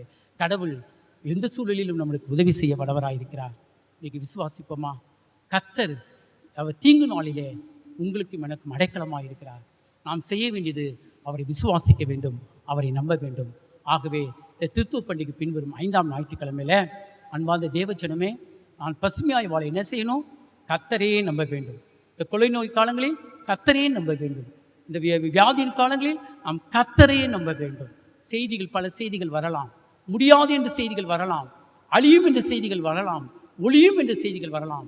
கர்த்தரையே நம்பிக்கையாய் வைத்திரு, அந்த மனுஷன் பாக்கியவான் பொருள். முதலாவது, ஒன்றுமே கிடைக்கவில்லை என்றாலும் விசுவாசிப்பாயா? இரண்டாவது, என்ன உபத்திரம் வந்தாலும் விசுவாசிப்பாயா? மூன்றாவது, எந்த சூழலிலும் விசுவாசிப்பாயா? நாம் எல்லாரும் இந்த 179ஆம் நாணப்பாடில் 4ஆம் கவியை நாம் உணர்ந்து பாடுவோமா? உமது பலம் நிறைந்தபடியாக என் பலவீனத்தில் என்னோடு இருப்பதாக, என் நம்பிக்கை மென்மேல் வளர்ந்து வரவே நீர் என்னை உமண்டை இலும் என் கர்த்தரே என்று சொல்லி நாம் பாடி நம்மை ஒப்புக் கொடுப்போம். இந்த கொள்ளை நோய் காலங்களில் இயேசுவை மாத்திரம் நம்புவோம், இயேசுவை விசுவாசிப்போம், அவரை பற்றி கொண்டிருப்போம். நாம் பசுமையாய் வாழ்வோம். கர்த்தர் தாமே நம் கிருபையும் ஒத்தாசையும் செய்வாராக. ஆமென். நாம் யாவரும் கண்களை மூடி ஆண்டவரை நோக்கி ஜெபம் செய்வோம். பிரியமானவர்களே, பராபரன் இப்பொழுதும் தம்முடைய திருவசனத்தை நமக்கு அறிந்தபடினால் நாம் கர்த்தருக்கு தோத்திர பலிகளை நாம் ஏறெடுப்போமாக. வாங்குகிறதை பார்க்கிலும் கொடுக்கிறதே பாக்கியம் என்று கர்த்தர் சொல்கிறார். கிறிஸ்துவின் முன்னிலையாய் பராபரனுக்கு எத்தேச காலமும் அவருடைய நாமத்தை அறிக்கைப்படும் உதடுகளின் கனிகளாகிய துதியின் பலிகளை செலுத்த கடவும். நன்மை செய்யவும் தர்ம ஐக்கியமாய் இருக்கும் மறவாதிருங்கள். ஏனென்றால் இப்படிப்பட்ட பலிகளுக்கு பராபரன் பிரியமாய் இருக்கிறார். சிறுமைப்பட்டவன் மேல் கவனிப்பான சிந்தை உள்ள வாக்கியவான் கர்த்தர் அவனை தீங்கு நாளில் விடுவிப்பார்.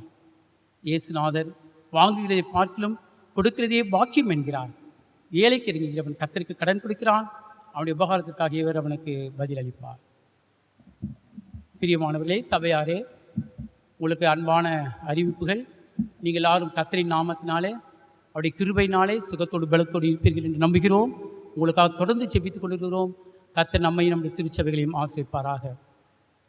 அதுபோல் உங்களுடைய காணிக்கைகளை, குறிப்பாக தபஸ் காலத்தில் படைக்க வேண்டியிருக்கிற இந்த செல்ஃப் டினியல் உண்டியல் சுயவிற்பின் காணிக்கைகளை நீங்கள் ஆலயத்துக்கு வரும்பொழுது நீங்கள் படைக்கலாம். ஆன்லைன்லேயும் நீங்கள் கொடுக்கலாம். உங்களுடைய நன்கொடைகளையும் உதாரணமான காணிக்கைகளையும் கொடுத்து சபையும் அதன் ஊழியங்களை தாங்கும்படி உங்களை அன்போடு கூட இயேசு நாமத்தை கேட்டுக்கொள்கிறோம். குறிப்பாக நம்முடைய கணம் பேராயர் அவர்களும் ஆலோசனை சங்கத்தை கேட்டுக்கொண்டபடி நம்முடைய இறை படிக்கின்ற மாணவ மாணவிகளுக்கு உதவி செய்யும்படி உங்களை அன்போடு கேட்டுக்கொள்கிறோம். இதுவரை நீங்கள் உதவி செய்யாமல் இருப்பீர்கள், ஆனால் உங்களுடைய நன்கொடைகளை நம்முடைய அடைக்கநாள் சர்ச் அக்கௌண்ட்டில் போடுங்க. நம்முடைய சபையின் சார்பாக பேராயர் அவர்களுக்கு அனுப்பி வைக்கப்படும். ஆகவே உதாரணத்துமான இந்த இறை படிப்பிற்கு உங்களுக்கு காணிக்கைகளை கொடுக்கும்படி உங்களை இயேசுவின் நாமத்தினாலே அன்போடு கூட கேட்டுக்கொள்கிறோம். நீங்களும் ஒருவருக்காக ஒருவர் ஜெபித்துக் கொள்ளுங்கள். உங்களுக்கு பலவீனங்கள் சுகவீனங்கள் வரும்பொழுது நாம் கேட்ட சத்தியத்தின் பிரகாரமாய் இயேசுவை மாத்திரம் நம்பி விசுவாசித்து நாம் வாழ உங்களுக்காக நாங்கள் உற்சாகத்தோடு கூட ஜெபிக்கிறோம். ஆகவே உங்கள் காணிக்கைகளை நன்கொடைகளை நம்முடைய சர்ச் அக்கௌண்ட்டில் போடுங்க. குறிப்பாக இறை மாணவ மாணவிகளுக்கு நீங்கள் நம்முடைய ஆலயத்தின் மூலம் உதவி செய்யும்படி உங்களை இயேசுவின் நாமத்தில் அன்போடு கூட கேட்டுக்கொள்கின்றேன். பராபரனுடைய சொல்லி முடியாத ஈவுக்காக அவருக்கு தோத்திரம். நம்முடைய கர்த்தராகிய இயேசு கிறிஸ்துவின் கிருபையும் பிதாவாகிய தேவனுடைய அன்பும் பரிசுத்த ஆவியானுடைய ஐக்கியமும் சமாதானமும் சந்தோஷமும் பிரியமான தேவ ஜனமே உங்கள் அனைவரோடும் சகல பரிசுத்தவான்களோடும் கிறிஸ்துவின் வருகை மட்டும் இருந்து ஆசீர்வதித்து காப்பாராக.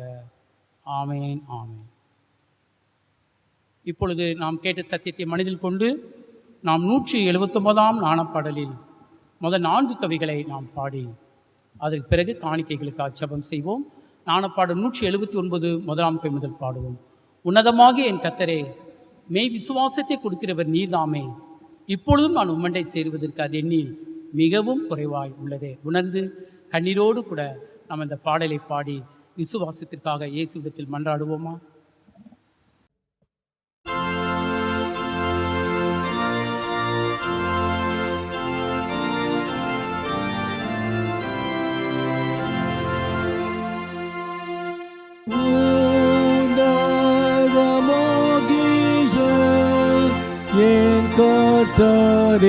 நீதாமே மேவே சுவாசத்தை கொடுக்கிறவராமே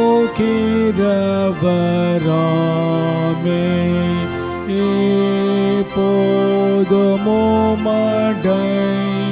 நான் சேருவதற்கு அதினில் மிகவும் குறைவாயுள்ளது.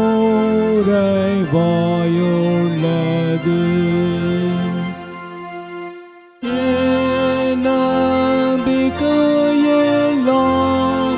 பலமில்லாதிருக்கும்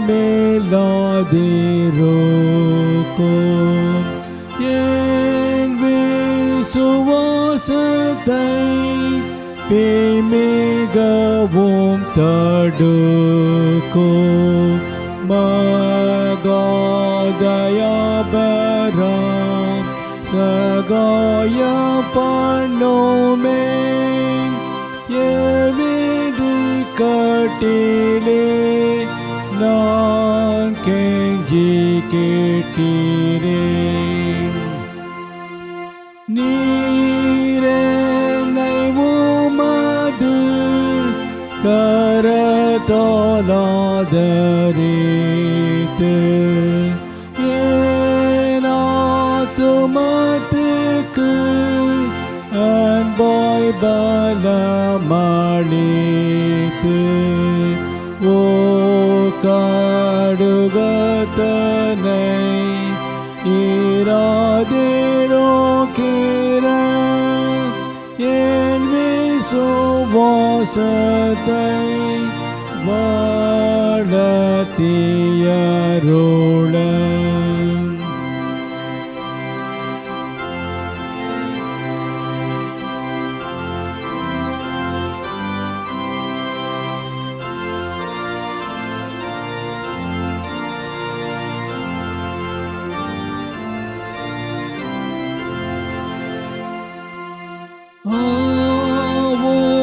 மது பலம் நிறைந்த படியாக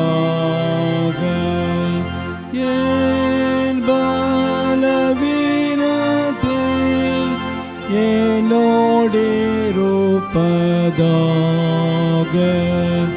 என் நம்பிக்கை மேன்மேல் வளர்ந்து வரவே நீரென்னை உமண்டை ஈழும் என் கர்த்தரே.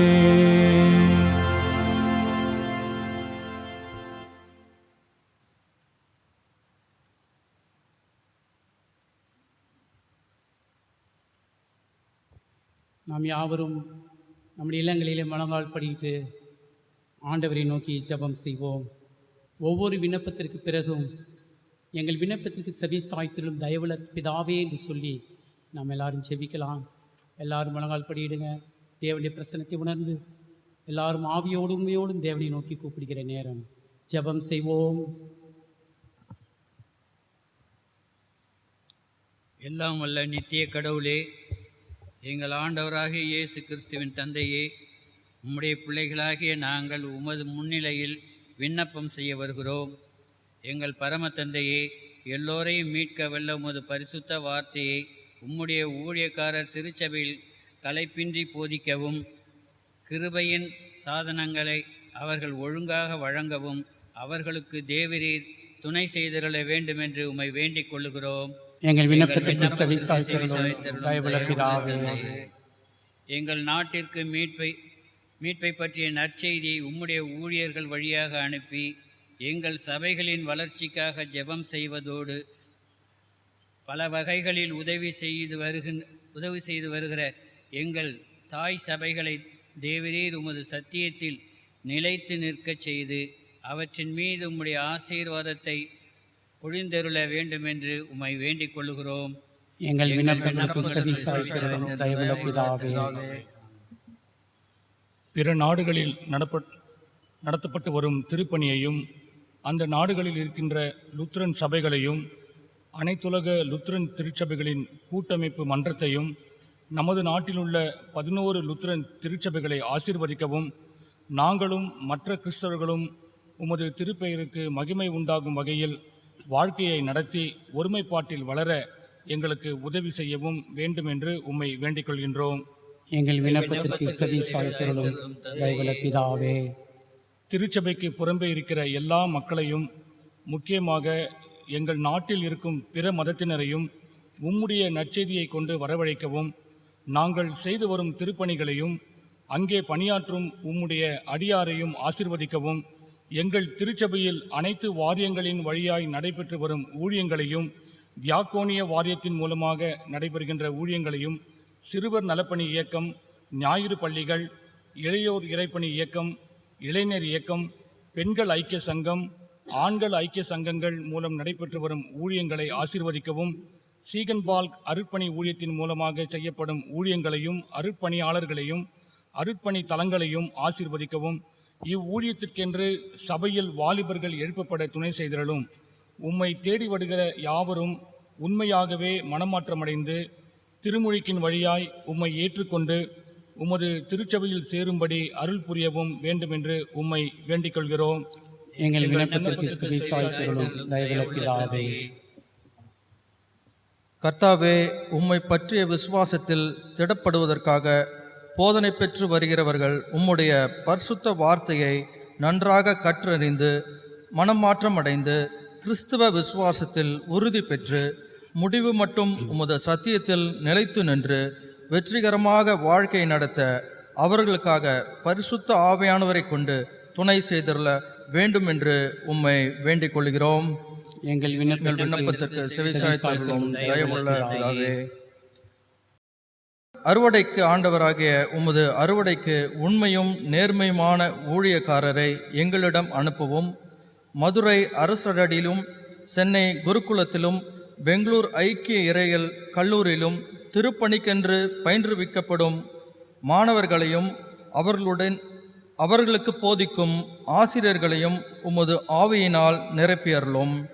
உமது அறுவடைக்கென்று சீகன்பால்க் அருள்பணி இயக்கத்தில் மூலமாக செய்யப்படும் ஊழியங்களையும் பணித்தளங்களையும் அருள் பணிகளையும் நீர் ஆசீர்வதித்து ஊழியத்தை பெருக பண்ணும். அவ்வூழியத்துக்கென்று சபையில் வாலிபர்கள் எழும்பப்பட துணை செய்தருளும். எங்கள் விண்ணப்பத்திற்கு செவிசாய்த்தருளும் தயவுள்ள தந்தையே. சமீபத்தில் கூட போகிற எழுப்புதல் கூட்டத்திற்கு ஒடுக்க கூட்டத்திற்கு வருவோரை தேவரின் கிருபையாக கண்ணோக்கி அவர்கள் எங்களுடைய சபைகளின் வளர்ச்சிக்கான செயல் திட்டங்களை நிறைவேற்றும்படி அவர்களை உமது ஆவியால் ஆட்கொண்டு உமது சித்தத்தை அவர்களுக்கு வெளிப்படுத்தி அருள வேண்டும் என்று உம்மை வேண்டிக் கொள்கிறோம். எங்கள் விண்ணப்பத்திற்கு செவிசாய்த்தருளும் தயவுள்ள தந்தையே. உம்முடைய சித்தம் எங்களிடம் நிறைவேறும்படி நாங்கள் மெய்யான விசுவாசத்தில் உறுதியாக நின்று பிசாசு, உலகம், மாமிசம் என்ற பகஞ்சர்களை எதிர்த்து வெல்லவும், நாங்கள் செய்ய வேண்டியவற்றை அன்போடும் ஆர்வத்தோடும் செய்யவும், எங்களுக்கு வரும் பாடுகளை பொறுமையோடும் நம்பிக்கையோடும் அனுபவிக்கவும், எங்களையே நாங்கள் வெறுத்து உமக்கென்று எங்களை ஒப்படைத்து விடவும் எங்களுக்கு உமது ஆவியாகிய ஈவை தந்தருள வேண்டும் என்று உம்மை வேண்டிக் கொள்கிறோம். எங்கள் விண்ணப்பத்திற்கு செவிசாய்த்தருளும் தயவுள்ள பிதாவே. ஆண்டவரே, எங்கள் தாய்நாட்டை ஊழல், லஞ்சம், ஜாதி வேறுபாடு, வன்முறை போன்றவற்றில் பகைவரிடமிருந்து காப்பாற்றி அதில் என்றும் சமத்துவம் சமாதானம் நிலவும்படி செய்யவும், எங்கள் குடியரசின் தலைவருக்கும் பிரதமருக்கும் அவர்களை சேர்ந்த யாவர்க்கும் சிறந்த அறிவாற்றலை கொடுக்கவும், மாநில ஆளுநர், முதலமைச்சர், பிற அமைச்சர்கள், சட்டமன்ற உறுப்பினர்கள், அரசாங்க அதிகாரிகள் ஆகிய எல்லோருக்கும் விவேகத்தை அருளி நாட்டிற்கு நலமானவற்றை அவர்கள் செய்யும்படி அவர்களை வழிநடத்தவும் வேண்டுமென்று உம்மை வேண்டிக் கொள்கிறோம். எங்கள் விண்ணப்பத்திற்கு செவிசாய்த்தருளும் தயவுள்ள தந்தையே. பரம தந்தையே, பஞ்சம், வறட்சி, யுத்தம், கலகம், கொள்ளை நோய், பெருவெள்ளம், பெருங்காற்று, நிலநடுக்கம், எதிர்பாராத வகையில் நேரிடும் மரணம், நரக தண்டனை முதலிய கேடுகளிலிருந்து எங்களை விலக்கி காத்திரணும். எங்களிடையே இருக்கிற நோயாளிகள், ஏழைகள், கர்ப்பவதிகள், விதவைகள், திக்கற்றவர்கள், கிறிஸ்தவர்களாய் இருப்பது நிமித்தம் துன்பப்படுகிறவர்கள் ஆகிய எல்லாருக்கும் தேவரீர் சமய சகாயராய் விளங்கிட வேண்டும் என்று உம்மை வேண்டிக் கொள்கிறோம். எங்கள் விண்ணப்பத்திற்கு செவிசாய்த்தருளும். கர்த்தாவே, வருகிற வாரத்தில் தங்கள் பிறந்த நாளை, திருமண நாளை கொண்டாடுகிறவர்கள் அவர் ஒவ்வொருவருக்காகவும் நாங்கள் ஜெபிக்கிறோம். ராஜா, பரிசுத்த ஆவியானவர் கூட இருந்து இந்த புதிய ஆண்டில் உடைய புதிய பலத்தையும் உடைய புதிய கிருபையையும் உடைய புதிய வல்லமையையும் உடைய புதிய ஆசீர்வாதத்தையும் உடைய புதிய உன்னதமான வாக்குத்தத்தங்களையும் கொடுத்து அவளை ஆசீர்வத்தில் ராஜா. எங்களுக்குள் இருக்கிறதான ஆண்டவரே எல்லா சபை மக்களுக்காக ஜெபிக்கிறோம். கர்த்தாவே உம்மை நம்பியிருக்கிறோம் ராஜா. இந்த கொள்ளை நோய் காலங்களில் எங்களுடைய ஒவ்வொரு வீடுகளிலும் உடைய தூதரை நீர் அனுப்பு ராஜா. ஆண்டவரே உடைய மீட்கப்படுகிற தூதனை அனுப்பு ராஜா. அன்றைக்கு இஸ்ரேல் மக்களுக்கு எகிப்து தேசத்திலே அனுப்பினீர் அல்லவா, அந்த தூதனை அனுப்பி எங்களை எல்லாருக்கும் கர்த்தாவே வியாதியிலிருந்து ஆண்டவரே எங்களை விலக்கி காக்கும்படி உடைய கிருபையை அனுப்பின ராஜா. மெய்யாகவே எங்களுடைய பலவீனங்களெல்லாம் நீர் சுமந்து கொண்டு எங்களுடைய நோவுகளை சுமந்தீர். நாங்களோ வென்றால் அவர் பராபரனால் அடிபட்டு ஒடுக்கப்படுகிறவராய் பாதிக்கப்பட்டார் என்று எண்ணினோம் என்று வாசிக்கிறோமே. எங்களுக்காக சிலுவிலே ரத்தம் சிந்தினீரே என் தேவாதி தேவன் என்ற எல்லா குடும்பங்களையும் பாதுகாத்தருளும் ராஜா, பலப்படுத்தியருளும். நாங்கள் எல்லாரும் உடைய கிருபை பெற்றவர்களாய் வாழவும் எங்கள் வாழ்க்கையின் முடிவில் உடைய சமாதானம் உடையவர்களாய் வாழ்க்கையை முடித்து உடைய பராமரிப்பின் கீழ் இளைப்பாரி உமது வல்லமையால் உயிர்த்தெழுந்து சகல பரிசுத்தவான்களோடு நித்திய ஜீவனை பெற்றுக்கொள்வதற்கு எங்கள் கிருபை செய்ய வேண்டும் என்று எங்கள் ஆண்டவர் இயேசு கிறிஸ்து மூலமாய் உம்மை வேண்டிக் கொள்கிறோம் சுவாமி. ஆமேன். கர்த்தர் நமக்கு கற்பித்த ஜெபத்தை நாம் தைரியத்தோடும் பயபக்தியோடும் ஏறெடுப்போம். பரமண்டலங்களில் இருக்கிற எங்கள் பிதாவே, உம்முடைய நாமம் பரிசுத்தப்படுவதாக, உம்முடைய ராஜ்யம் வருவதாக, உம்முடைய சித்தம் பரமண்டலங்களில் செய்யப்படுவது போல பூமியில் செய்யப்படுவதாக. அண்ணன் வேண்டிய அப்பத்தை எங்களுக்கு இன்று தாரும். எங்கள் கடனாளிகளுக்கு நாங்கள் மன்னிக்கிறது போல எங்கள் பாவ குற்றங்களை மன்னித்துவிடும். எங்களை சோதனைகள் பேசிக்க பண்ணாதிரும், தீமிடி ரட்சித்துக் கொள்ளும். ராஜ்யமும் வல்லமையும் மகிமையும் என்னென்றைக்கு முடியலே சுவாமி. ஆமென்.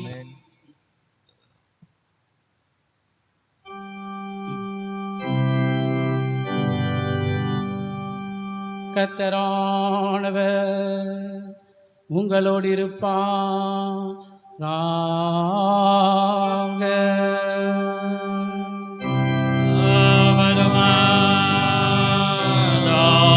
ஆவியோடும் இருப்பாராக.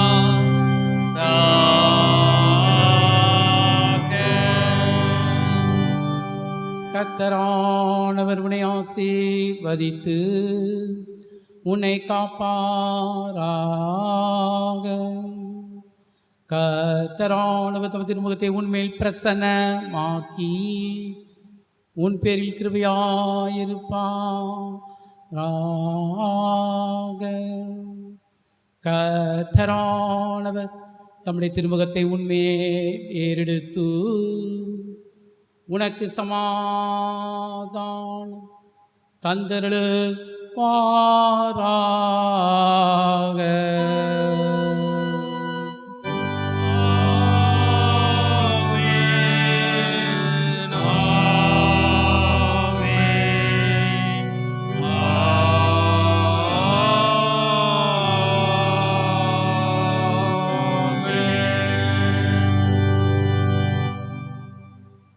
ஒன்றுமே இல்லை என்றாலும் விசுவாசிப்பாயா?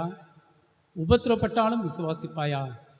எந்த சூழலிலும் விசுவாசிப்பாயா என்ற சத்தியத்தை கேட்ட நாம் 264ஆம் நாணப்பாடலில் 1ஆம் கவியையும் 2ஆம் 8ஆம் கவியை பாடி நம்மை ஒப்புக் கொடுப்போமா? 264ஆம் நாணப்பாடல் முதல் 2 கவிகளும் 8ஆம் கவியும். கர்த்தாவை நம்புவாரே ஒரு காலம் கைவிடார், பொல்லாங்கின் சிறுமாரை வீணாக்கி போடுவார். சன்மார்க்கரை பலத்த கையால் தயாபர ரட்சித்து தாழ்ச்சித்து அன்பாய் விசாரிப்பார். என் ஏழைப்பாடுதோடு முடியும் இயேசுவே, அடியனுக்கு அன்போடு மோட்சானதத்திலே சுதந்திரம் அழியும். அப்போ நான் பிழைக்கிறேன், எல்லா வித கதையும் அடைந்து வாழுவேன். நாம் விசுவாசத்தோடு நம்பிக்கையோடு இந்த பாடலை பாடி கர்த்தருடைய கரத்தில் ஒப்புக் கொடுப்போம்.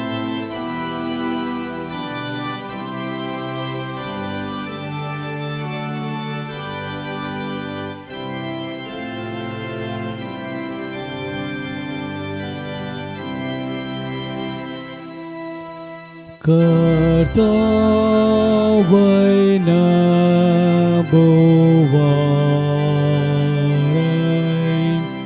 ஓர் காலம் கைவிடார்,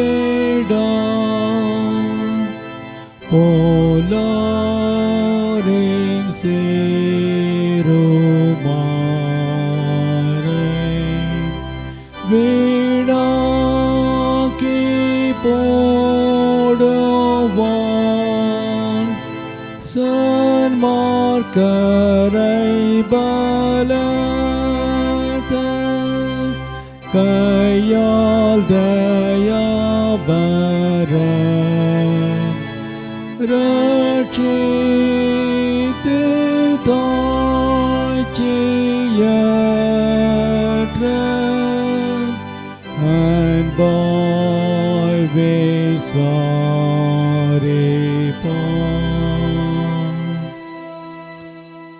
கர்த்தாவின் சித்தத்துக்கு கீழ்ப்பட்டடங்குவேன். அப்போதான் ஜீவனுக்கு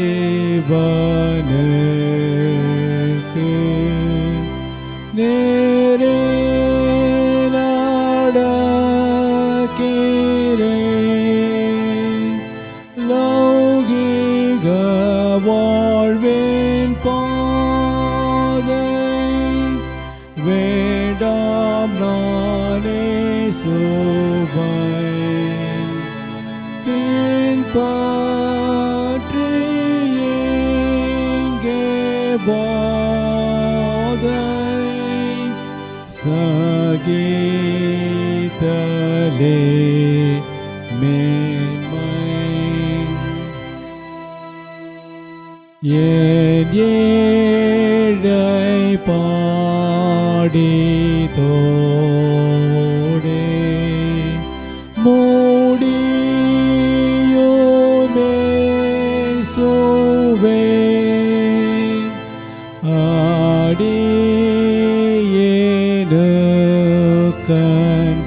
அடியேனுக்கன்போடே மோட்சாசனத்திலே சுதந்திரமாளியோம் அப்போ பிழைக்கிறேன். எல்லாவித கதியும் அடைந்து வாழுவேன்.